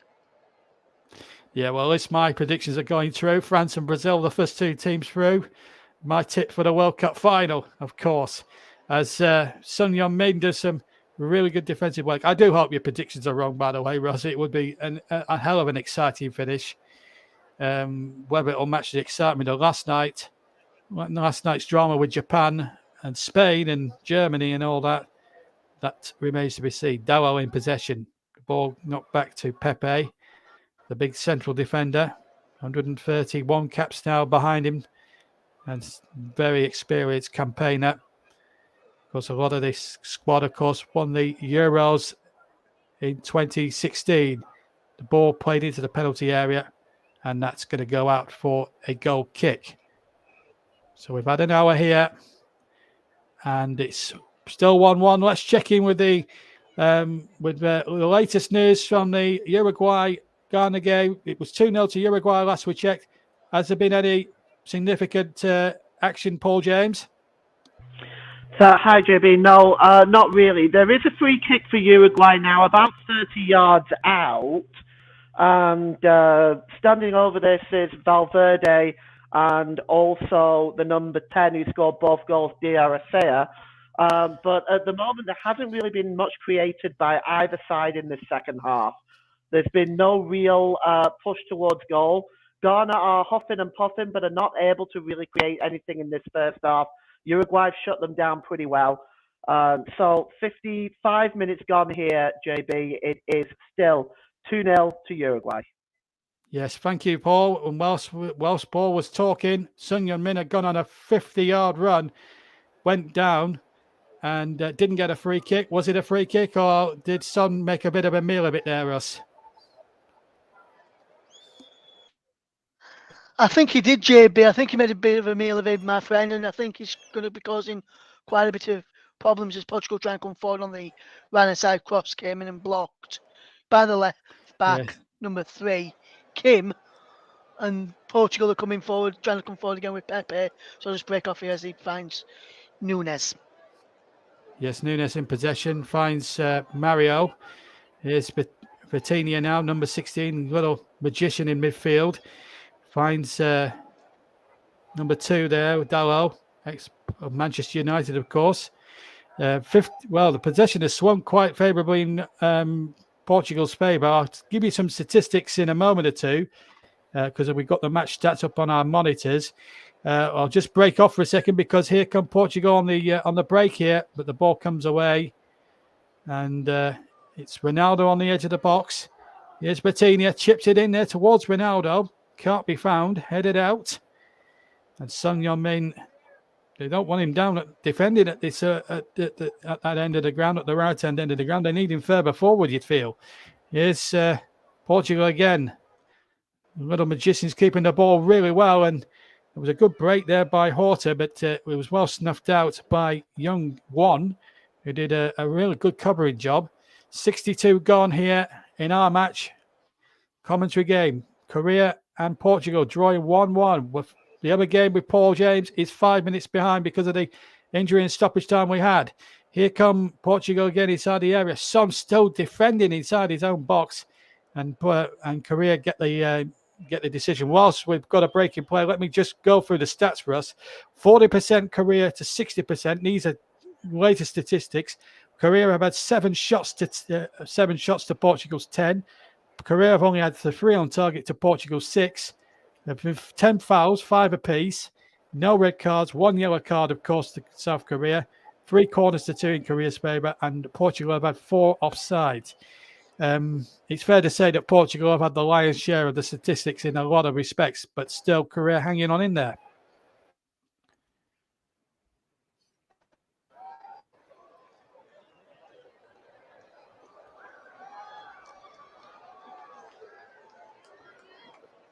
And we've lost Russ again, so we'll try and get his views on those statistics in a second. There are substitutions being prepped from both sides, it seems to me. Maybe Fernando Santos needs to bring on a few more of the bigger guns to try and see a Portuguese victory out. Well, as I said, I mean, if we've got Russ with us, we'll just break off for a second because here's Mario on the ball here for Portugal. Ronaldo, good turn.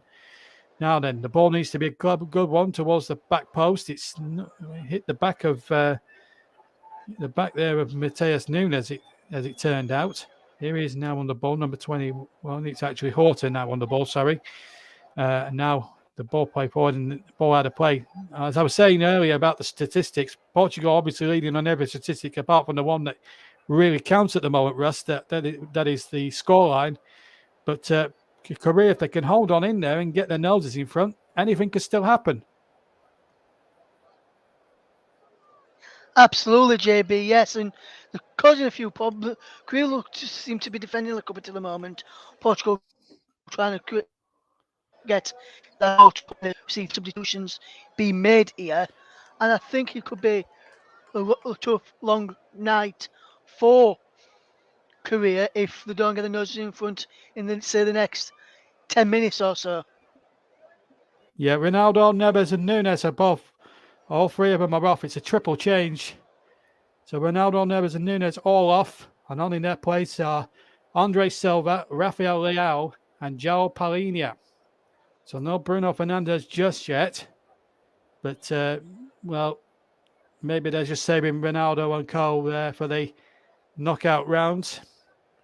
There's Ronaldo, and he's giving the captain's armband away, of course. I've been a little bit disappointed. I actually think he's been quite very pedestrian. As number 10 Lee Ji-sung comes on, and Wang, your mate from Wolves, Russ, is now on. Will he make the difference in the next 25 minutes or so? He is a quality player, as we all know. Yes, he's a quality player, JB, and hopefully he does make the difference. 'Cause I think that's what Korea's been crying out for. Another player who knows how to play against the majority of this Portuguese defence. And I think that's really why they needed Wang Yi-chan to start. Could have caused them a few more problems than what they have already. So his mate's on, and Bruce's mate's on, and Son Heung-min's just had a speculative tame shot, which was well fielded by Diego Costa. So we've got 66 minutes played.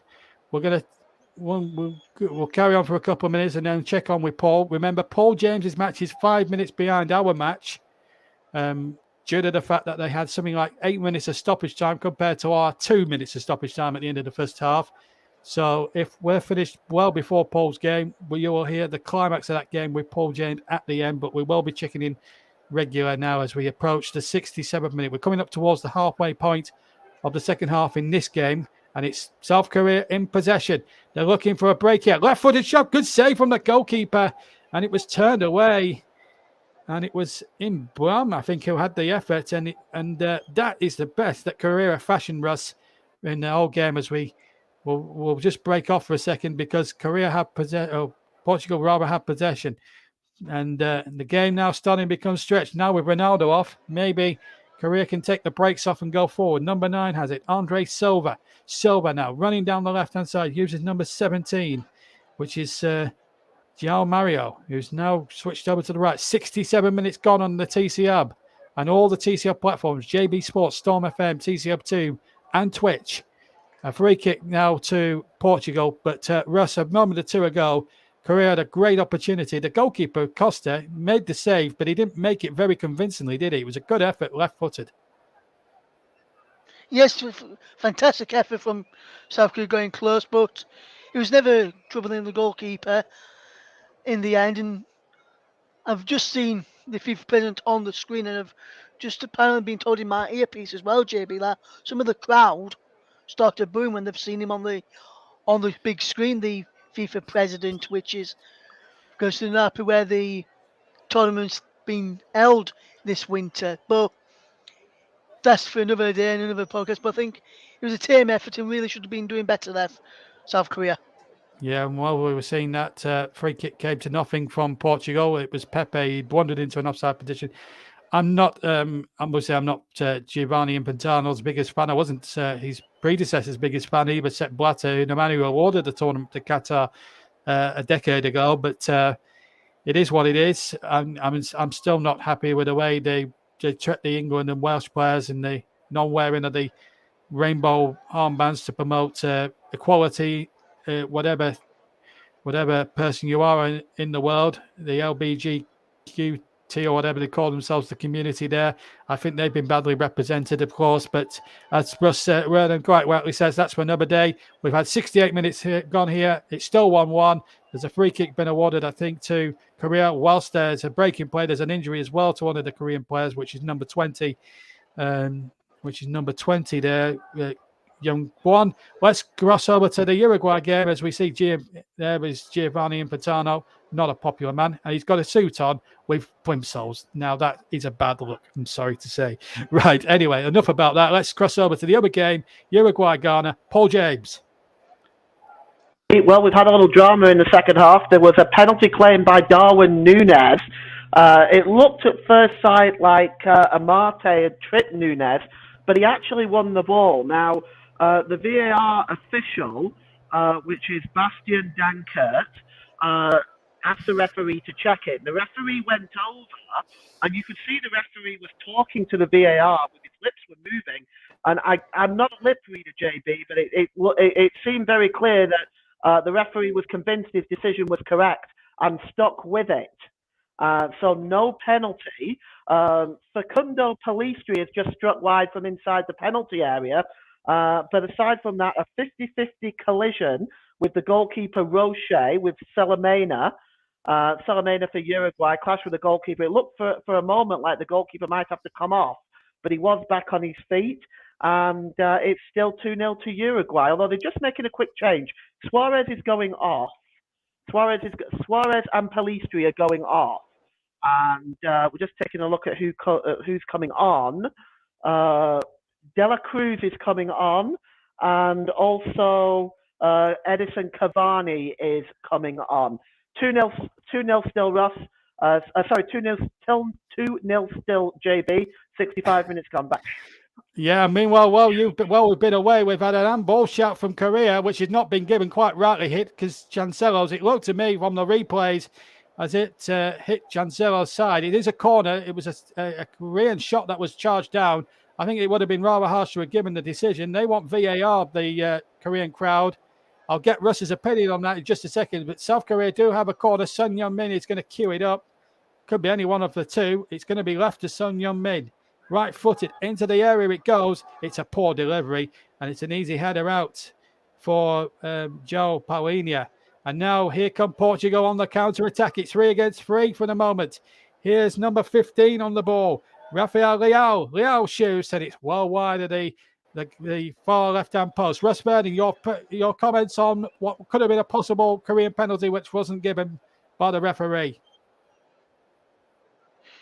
Never a penalty, JB. Never a penalty. And if that had been given, then we might as well stop watching football, because he definitely hit him in the chest. Andrew inside, hit him underneath his arm, on his chest, and it was never going to be a penalty. Don't know why they were complaining. Yeah, 100% agree, Russ. I mean, we just packed up and got. I think, if that had been given, I think I'd have packed up the commentary and gone home, because quite frankly, that hit him on the hip, not the arm. Although Sun Heung-min was certainly convinced. They do have a free kick here, and it's starting to get a bit feisty out there now. Penalised João Paulinho. He's gone down.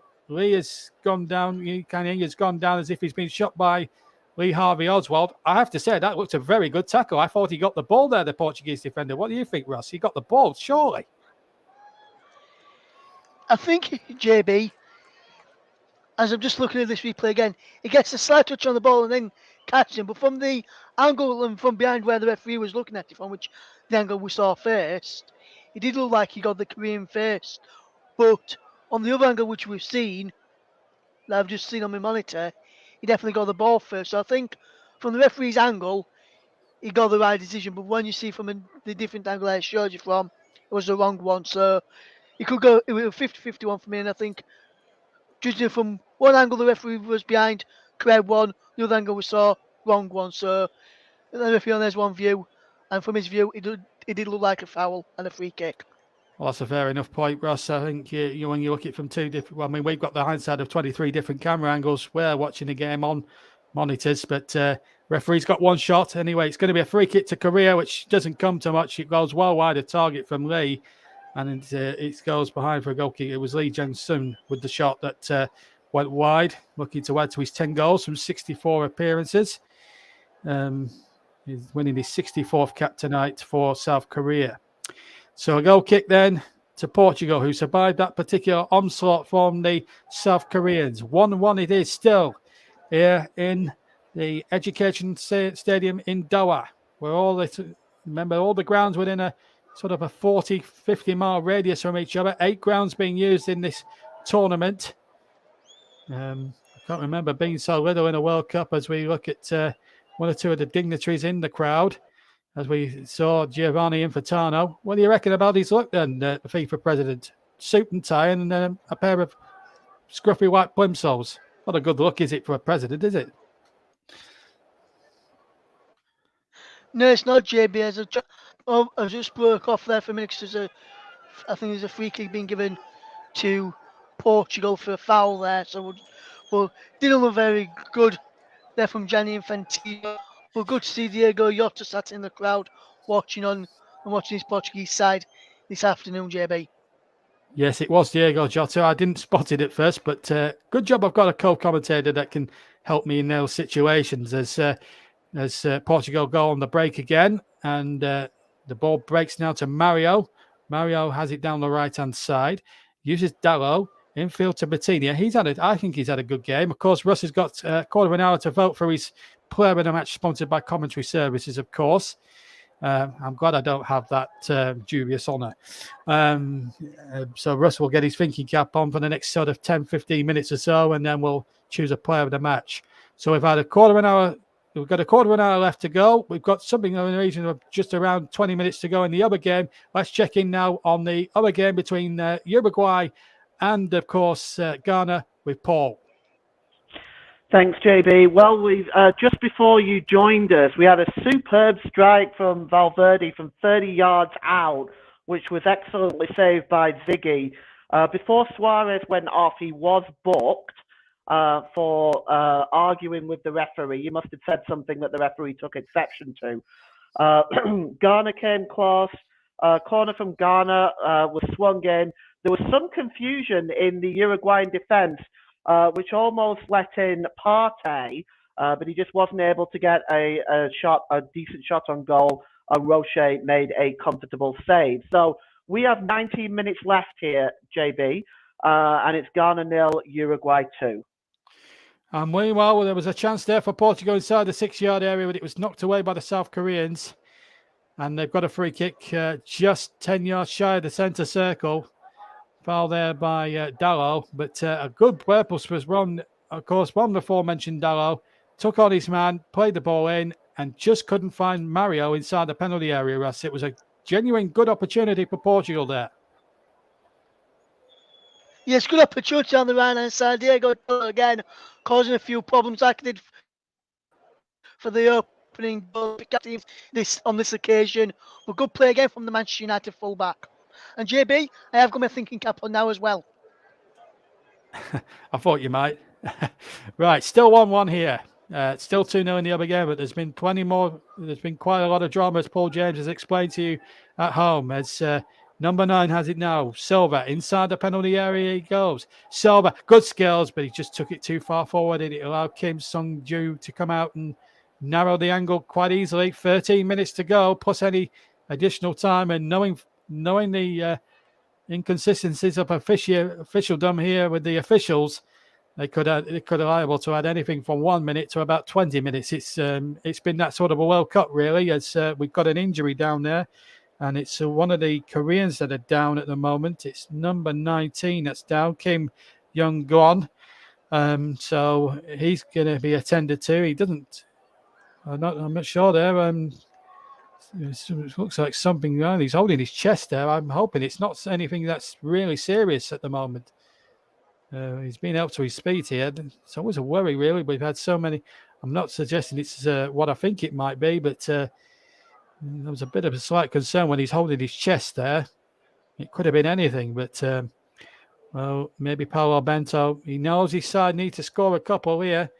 There's a lot of concern looks on the Korean faces. They're going to obviously appeal everything. The Portuguese supporters, obviously in jubilant mood despite the scoreline. They know that even a draw will well, they're more than enough. They can afford to draw this game. They could even afford to lose it if they wanted to. But then it would seem as if, Kim Jong-un is okay. I'm pleased to say he's on his feet. He's okay. Triple change being made there, but they wouldn't want to be accused, Portugal, of letting Korea score 2 goals. Obviously, they've got to score them by their own ways and means and their own accord, of course. We're going to see a triple change, or definitely 2, maybe 3. It's number 16, Wang Unju, is going to come on. And number 19's gone off. I think Kim has gone. Well, he's certainly gone round there. We'll get the confirmation of those in a second or two. As we've got a little bit of a Mexican wave over on the far side now, as the ball now played, and it's number 6 in possession there at Paulinia, but he's lost possession. It's another throw. 10 minutes to play, or 10.5 minutes to play here in this World Cup game. FA Cup television picks have been selected. Manchester United and Everton are the first game on Friday, and then it's Sheffield Wednesday, Newcastle, Liverpool as well in action as well. Leeds are going to be on the TV on Sunday as well. The big one, 4:30 on Sunday, Manchester City, Chelsea, and then Oxford, Arsenal is the final game on the Monday. And a lot of those games will be on the TCO in the new year for your listening pleasure as well, as Portugal comes storming forward on the left-hand side. It's hooked away.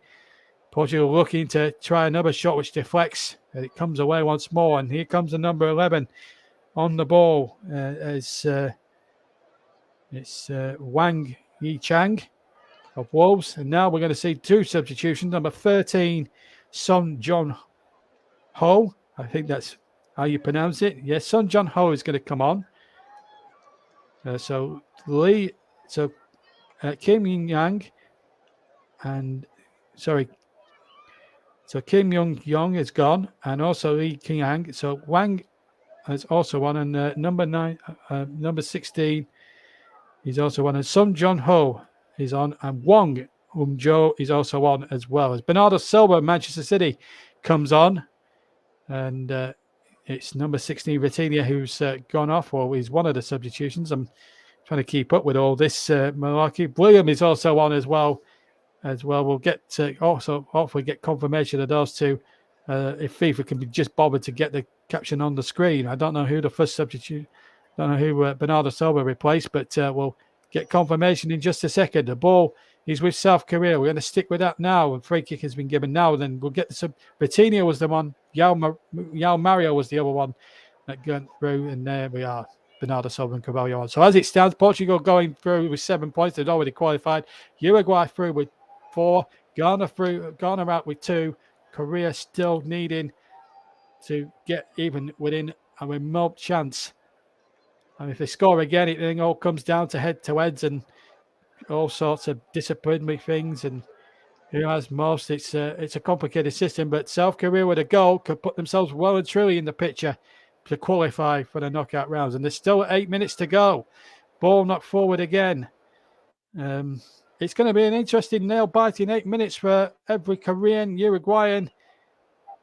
Not so much Ghanaian in the crowd now, isn't it, Ross? It is, JB, yes, because if Korea can get back into this game and get a winner, then they could have a chance of getting through. Ghana will end up finishing bottom, and Portugal will finish up, and it could be between Korea and Uruguay to go. Very interesting to see come what these positions were like at the start of play, JB. Well, it's one of those times where you've got to get the pocket calculators out. Right, let's check in with what's going on in the other game between Uruguay and Ghana. Here's a quick update with Paul. Thanks, JB. So we've had one chance for Ghana, which was just after I left you in the last update. Williams blazed over the crossbar from about 17 yards out. They have made a couple of substitutions. The said Williams has gone off, along with Salis Abdul Samid, Antoine Semyeno, and also coming on was Daniel Kofi Kayea has come on for Ghana as well. Uruguay really have taken a step back They've definitely been the better. They've definitely been second best to Ghana in the last sort of 15 minutes or so, and they have the ball in the penalty area now. They swung the ball across and just cleared away that time by Coates. So still Ghana 0, Uruguay 2. 12 minutes to go here, JB. Yes, thank you. And there's about 6 minutes plus stoppage time to go here as well in the Education Stadium and the TC Hub on all platforms. We will join Paul at the conclusion of this game between Korea and Portugal, and here we'll take you through the conclusion of that game. I mean, anything could still happen in 6 minutes plus injury time. Korea will go forward. One goal could change the whole lot. I mean, another goal elsewhere could change it all, couldn't it? For Ghana, if Korea was to get there. So if Korea were to score and Ghana were to score then everything would certainly change in Korea's favour. So there's still time for everything to happen. As Paul says, Ghana have been the better team. And, you wouldn't put it past Uruguay to crumble at any stage.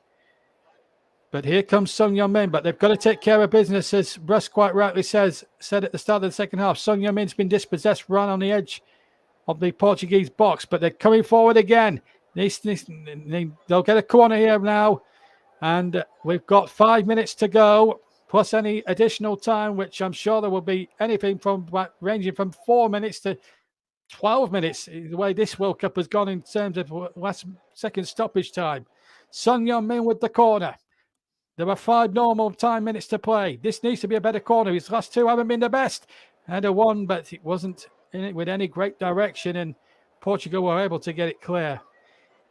And we'll come to Russ in a few moments for the player of the match. But there's so much going on the field at the moment. You can't take your eyes off this for a second. And that's going to run out of play. And where's that going to go? It's a Portuguese corner. So we've got 4.5 minutes of normal time to play. Remember, Horta had put Portugal ahead, but Kim Jong-gon equalised soon after. So the timings of the goals, first half. So that's the state of play right now. We'll try and get a few of your messages before we leave you later on today.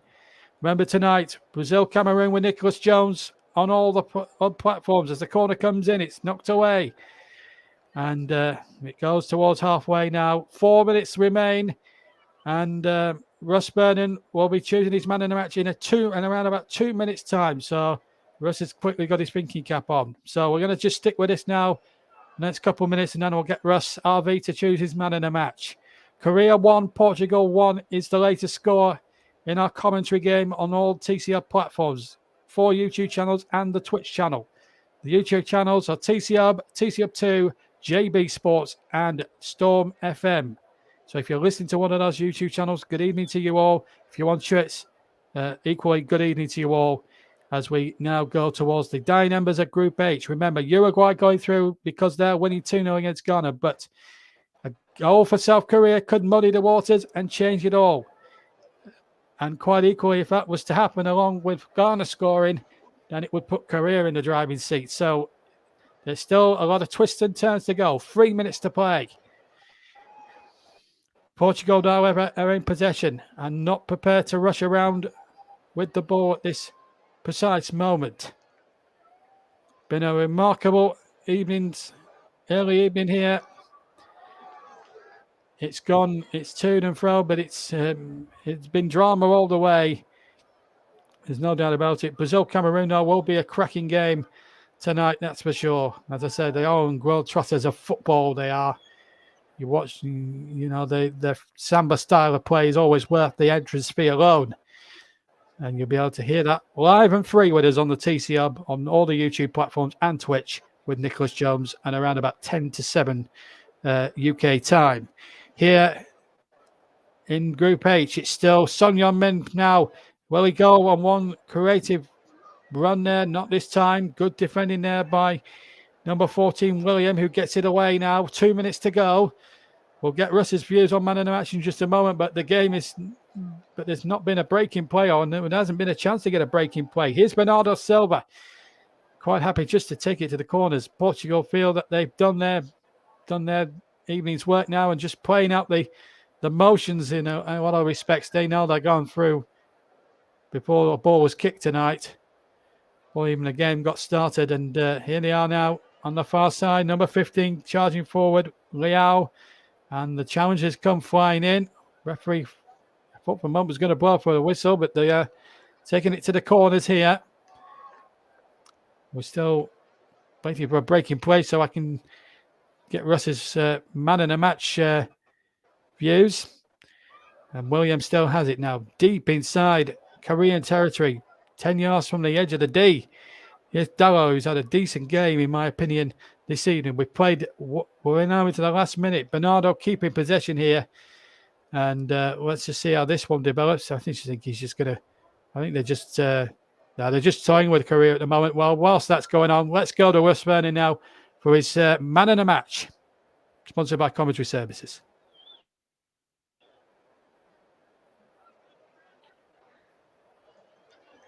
Yes, and the player of the match, sponsored by the brilliant Commentary Services, has gone to Diego Dallo of Manchester United. It was his ball into the penalty area for Portugal's opener, which has put Portugal on the way, and then created bad. But he's played well down the right-hand side and has done well in the Diego Dallo. The Manchester United is our player of the match. Yes, and a good decision as well. He's done really well. Boundless running down the right-hand side. Portugal, meanwhile, have forced the corner. We've now played the 90 minutes. Now then, all eyes, 6 added minutes. Well, it could have been anything from 5 minutes to 21 minutes, but 6 it is.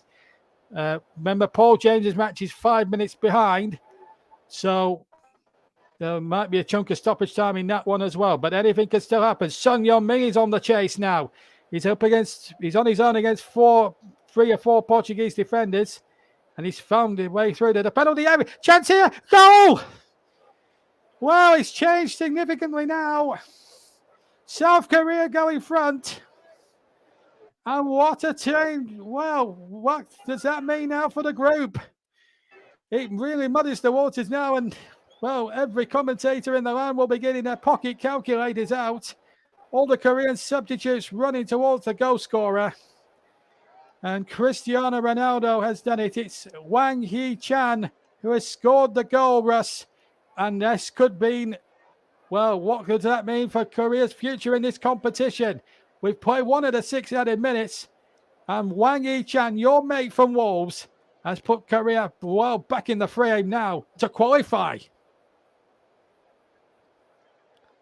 Yes, he has, JB, and fantastic goal as well from Wang Hee-chan. It was a brilliant run from Heung-min Son to set it all up at first, JB. And he took it well, and he set it up well. He was all on his own at one stage. As we just watch it again on the monitor here, brilliant run forward from Son Heung-min. He's all on his own, and look at Wang Hee-chan. Once from his inside his own half, just before the centre circle, going inside the penalty area. Well, he's onside, kept himself onside to put Korea 2-1 up, and could well be, depending on how the other game is going, and with the table in a minute, could potentially be putting Korea through to the next round. Well, it seemed, you could tell what it meant to every Korean in the crowd. We don't know what this is going to mean. I'm trying to figure out how they could go through because they're now level on points and goal difference as things stand. Could it go on head-to-heads? Could it go on disciplinary points? I'm not sure, but there's a lot of beaming smiles on Korean faces. And maybe Portugal were trying to be a little bit too cocky maybe by trying to play the corners, playing the corners too much into stoppage time. And they've been caught by the sucker punch. And that always happens in football, you know.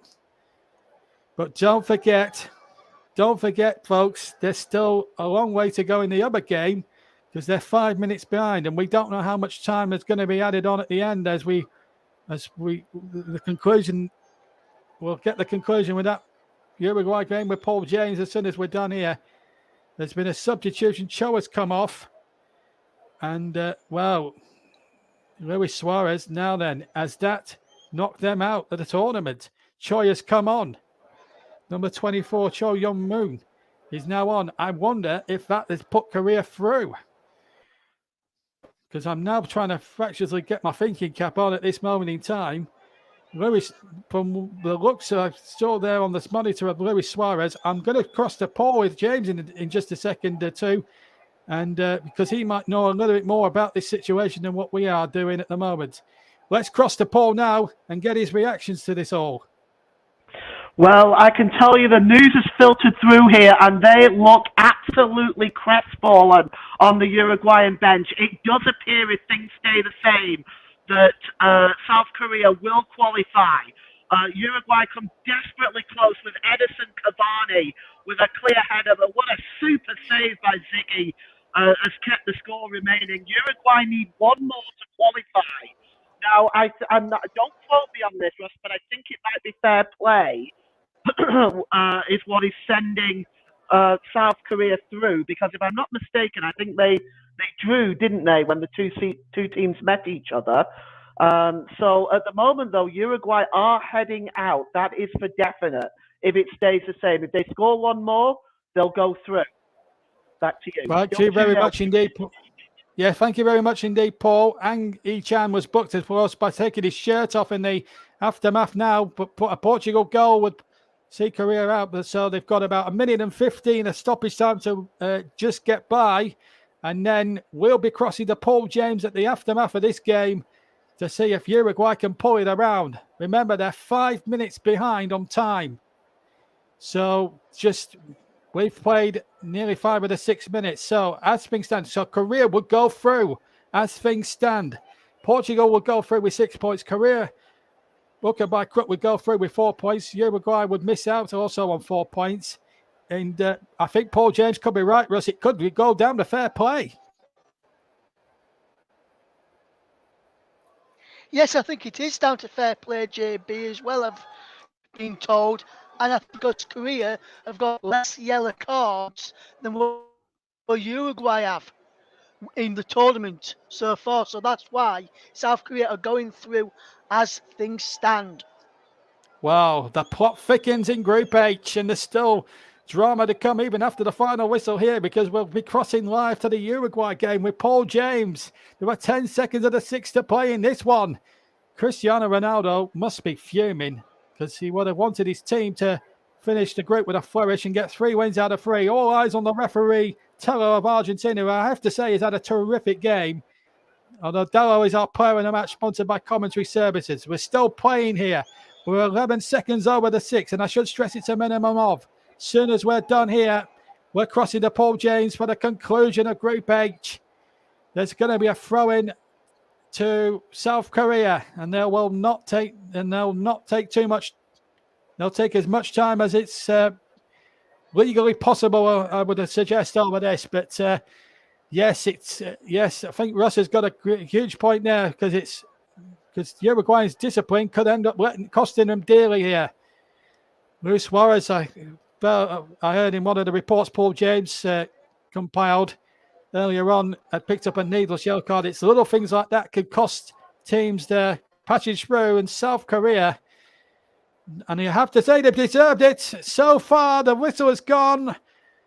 We played 97 minutes, and South Korea, as things stand, are going through. Yang Yi-chan's goal 2 minutes into stoppage time has beaten Portugal by 2-1.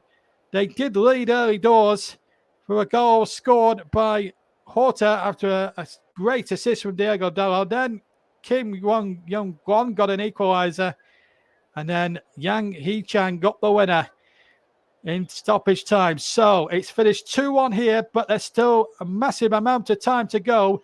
And I'm hearing there's 8 minutes of time added on, and we've had one of those minutes. So with that in mind, we'll get Russ's views afterwards. But now we're going to go to the final 8 minutes of that Uruguay game. Paul James to take you through to the end. Thank you, JB, and what a time to join. Edison Cavani has gone down in the penalty area from a challenge by Seydu.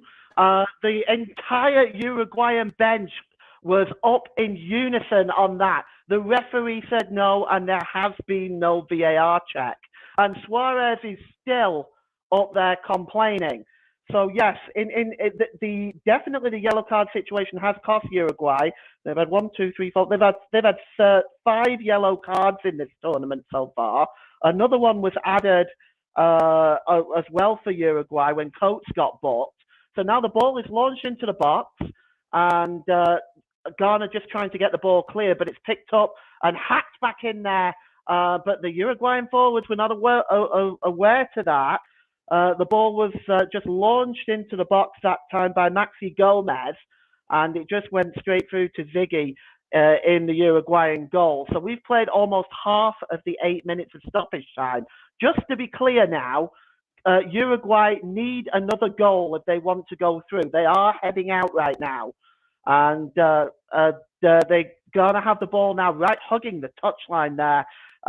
Is Kira, Coffee Kira has got the ball there, and he's just dispossessed, or almost dispossessed, but Kira keeps the ball. He gets the cross in. It's chested down, and a chance of block that time by Kudos. And there's another opportunity down in the penalty area. Goes Ghana's 25, Samieno, but Uruguay can now break. Breaking forward here now is the shot comes in, and a wonderful save by Ziggy. The shot came in from Maxi Gomez. A wonderful save down to his right-hand side by Ziggy, and it's a corner to Uruguay. It's taken quickly. Over on the far side there, it's being swung in by Valverde. He's just blocked again, Valverde, and ball goes out of play. It's going to be a throw-in. The shot came in there from Gomez. Just didn't quite get enough power on it, but it's a really smart save by Ziggy. And yeah, JB, it certainly is some finish. And you can see Suarez, he is desperate on the Uruguayan bench for this third goal. And the crowd look very, very nervous. And the Uruguayan head coach, Daniel Alonso, is also looking a little bit nervous there. Here's Partey. Ball out on the far side. It's Kudos. Played into the middle to Samieno. And the ball is played in, but it's being able to be taken away here. But not far enough. It's about a poor giveaway by Canobio, and Ghana get the ball back, but they give it away, and the ball is played long now, and just in the midfield there is Valverde trying to create something. His ball is a poor one. It's comfortably intercepted by Amate, and over on the far side there was Babo, and it's given away, and Uruguay have the ball back. And it's here's an opportunity. It's played across by it. Oh, well, the ball was played across there by Edison Cavani, and in the end, it was just pushed wide. We're just trying to see who that was from. By Coates, got on the end of that one, but it's just wide. Oh, he was put off a little bit by the number 18 Amate, and in the end it just goes wide. Well, time running out for Uruguay. The Ghana head coach, Daniel Alonso is trying to tap at his watch, demanding that the referee do something because Ziggy is taking his time here. Well, I think we know by now that that's going to be punished in the time added on section. Now we've got the final substitution for Ghana. It looks like number 7 is coming on. Isoka, and coming off is Kudos. So that's the final substitution for Ghana. Isoka is coming on, and Kudos is coming off. And it's out of play for a throw-in. Russ says, what drama feels like a Premier League final day? Yeah, it certainly does. It's definitely interesting. Valera takes a throw-in for Uruguay. He's going to have to chase that back and try again. He goes all the way back to Rocher with the second throw-in. Rocher plays the ball out as Uruguay tend to start from the back. Here is Varela again, and he launches the ball forward. And Cavani is chasing that one, but it goes all the way through to Ziggy. And he clears outfield. We've had the 8 minutes now. We are now in whatever discretion the referee chooses to add. Our referee today is Daniel Siebert from Germany. And Ghana have the ball on the far side, and it's just knocked out of play. That ball by Xhaka was knocked out of play by himself, actually. And the goal kick is taken quickly by Rocheta. We are now, it's a free kick to Uruguay, about 30 yards out for the foul on Gomez. And a yellow card is in fact issued. I'm just not quite sure who that was to. It was to Seydou. Now, Seydou he misses the next match as a consequence. So if Ghana do go through, which is looking extremely unlikely at this point, Seydou will miss that. And the free kick now to Uruguay. There's a few players standing over it. Well, I can tell you that Suarez looks absolutely demented, actually, over on that side. But let's see now. Over this one is I'm just trying to figure out who that is. It's Valverde over this one, but there's also the number 10. Not the number 10. The shot's taken in by Valverde, and it's a comfortable save by the goalkeeper, Ziggy. And that's it. That's the final whistle. Well, we played just over 9 minutes in the end. Suarez is in tears on the bench. Uruguay are out by fair play rules. A lack of discipline has cost them. They go out. Portugal and South Korea go through. And, well, what an exciting time. This game has come to an end. Cavani is arguing with the referee. There's another yellow card, this time issued to Cavani. Not that it matters at this point. But the referee is having to be escorted off. The Uruguayan players are completely lost it. They're almost chasing the referee off the field. And it's Gomez is over there. Varela is down on his backside.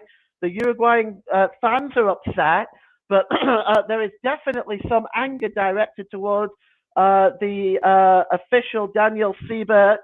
And finally, that all seems to have calmed down. The referee was ushered off the pitch by officials and being chased by about 3 or 4 Uruguayan players.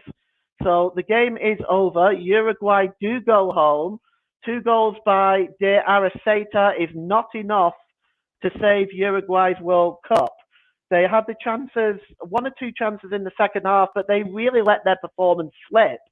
At the start, after I'd say about 10 minutes of the second half, Ghana started to take control of the game. They had a couple of chances, some good saves by Rocher, one particularly which was blazed at the goalkeeper and was just over, as another one that was just over by Kudos, and another attempt from the edge of the penalty area that was shot just wide also was a chance. But Uruguay have also had their chances. Edison Cavani with a free header just as you joined us. It was saved by Ziggy. But the final score here is it's Ghana 0, Uruguay 2. Uruguay are going home, so are Ghana, and Portugal and Korea go through. JB, back to you. What a disgraceful set of circumstances from Uruguay. Discipline, absolutely pathetic. They can't take defeat graciously. 4 of them chasing the referee down the tunnel. I think it's an absolute disgrace. And I'm glad they're at the World Cup, quite frankly, because that sort of discipline shouldn't be allowed in the World Cup. Well done to Korea. Well done to Portugal, obviously. Russ Vernon, wow. I mean, we've only got a few seconds. We've only got about 2 or 3 minutes left. But the joy here in the stadium when Korea found out they'd done enough was unbelievable. What can you say about that? Fantastic from Korea, JB. I said at the start of the second half in the commentary, all they need to do is just focus on themselves and then look elsewhere once they've done their job. They did the job in the end. Wang Yi-chan off of the bench to do it for one of the people I thought should be starting for them today.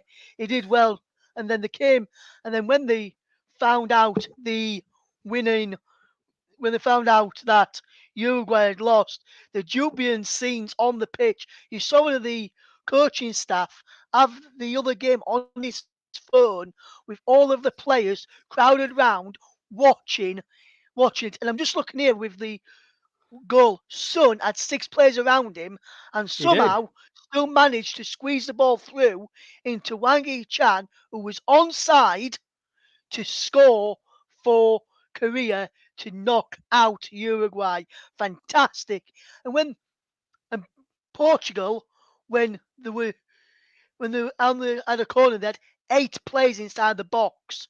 That majority of the outfield players inside the box had 8 inside the box, 1 taking the corner, 1 shot. So that all their outfield players inside the opposition half. And Korea just broke from their own half with Son and Wang Yi-chan both from inside his own half. So he was onside and he just broke the length of the field and just slotted him nicely. You saw Son Heung-min at full time as well, crying as well. He's still crying now. A lot of the Korean players are crying, but let me tell our listeners, it's happy tears that they are crying. But what a final day this has been in Group H. It seemed to me, JB, not sure what you think. I know Paul agreed. It felt like it was the Premier League final day, and one of these teams needed to stay up on the final day, and Korea have done it. Yes, they've done a Leeds. Like it was.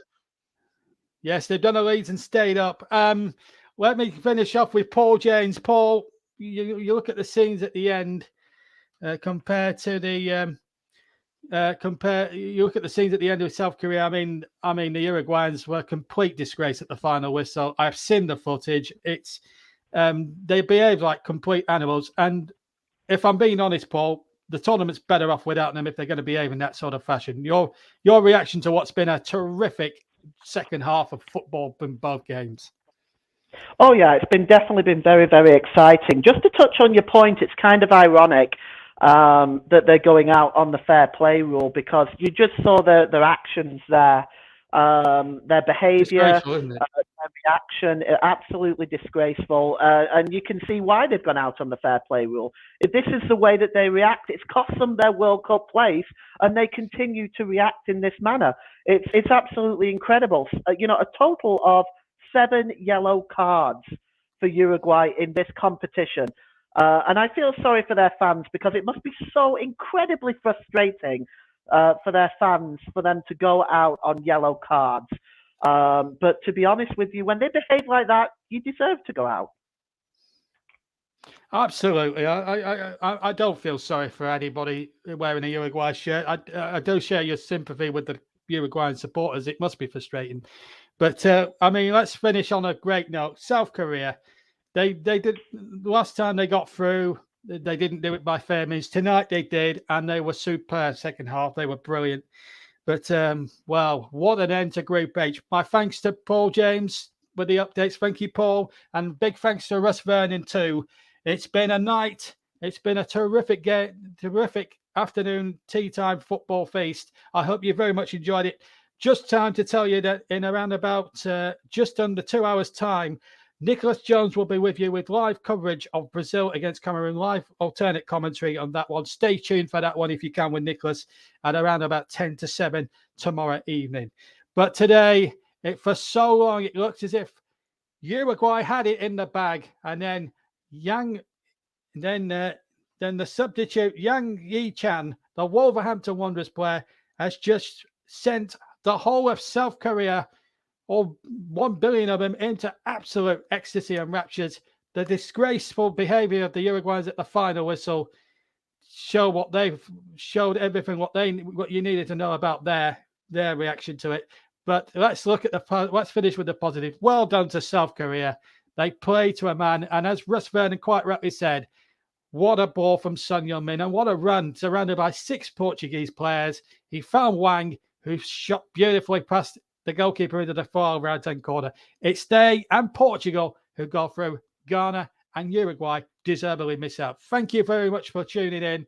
I hope you've enjoyed everything that's happened. Join Nicholas in less than 2 hours' time. But for me, JB Johnston, I hope you've enjoyed the programme, and we'll see you later on with Nicholas Jones. For me and Russ and Paul, good night.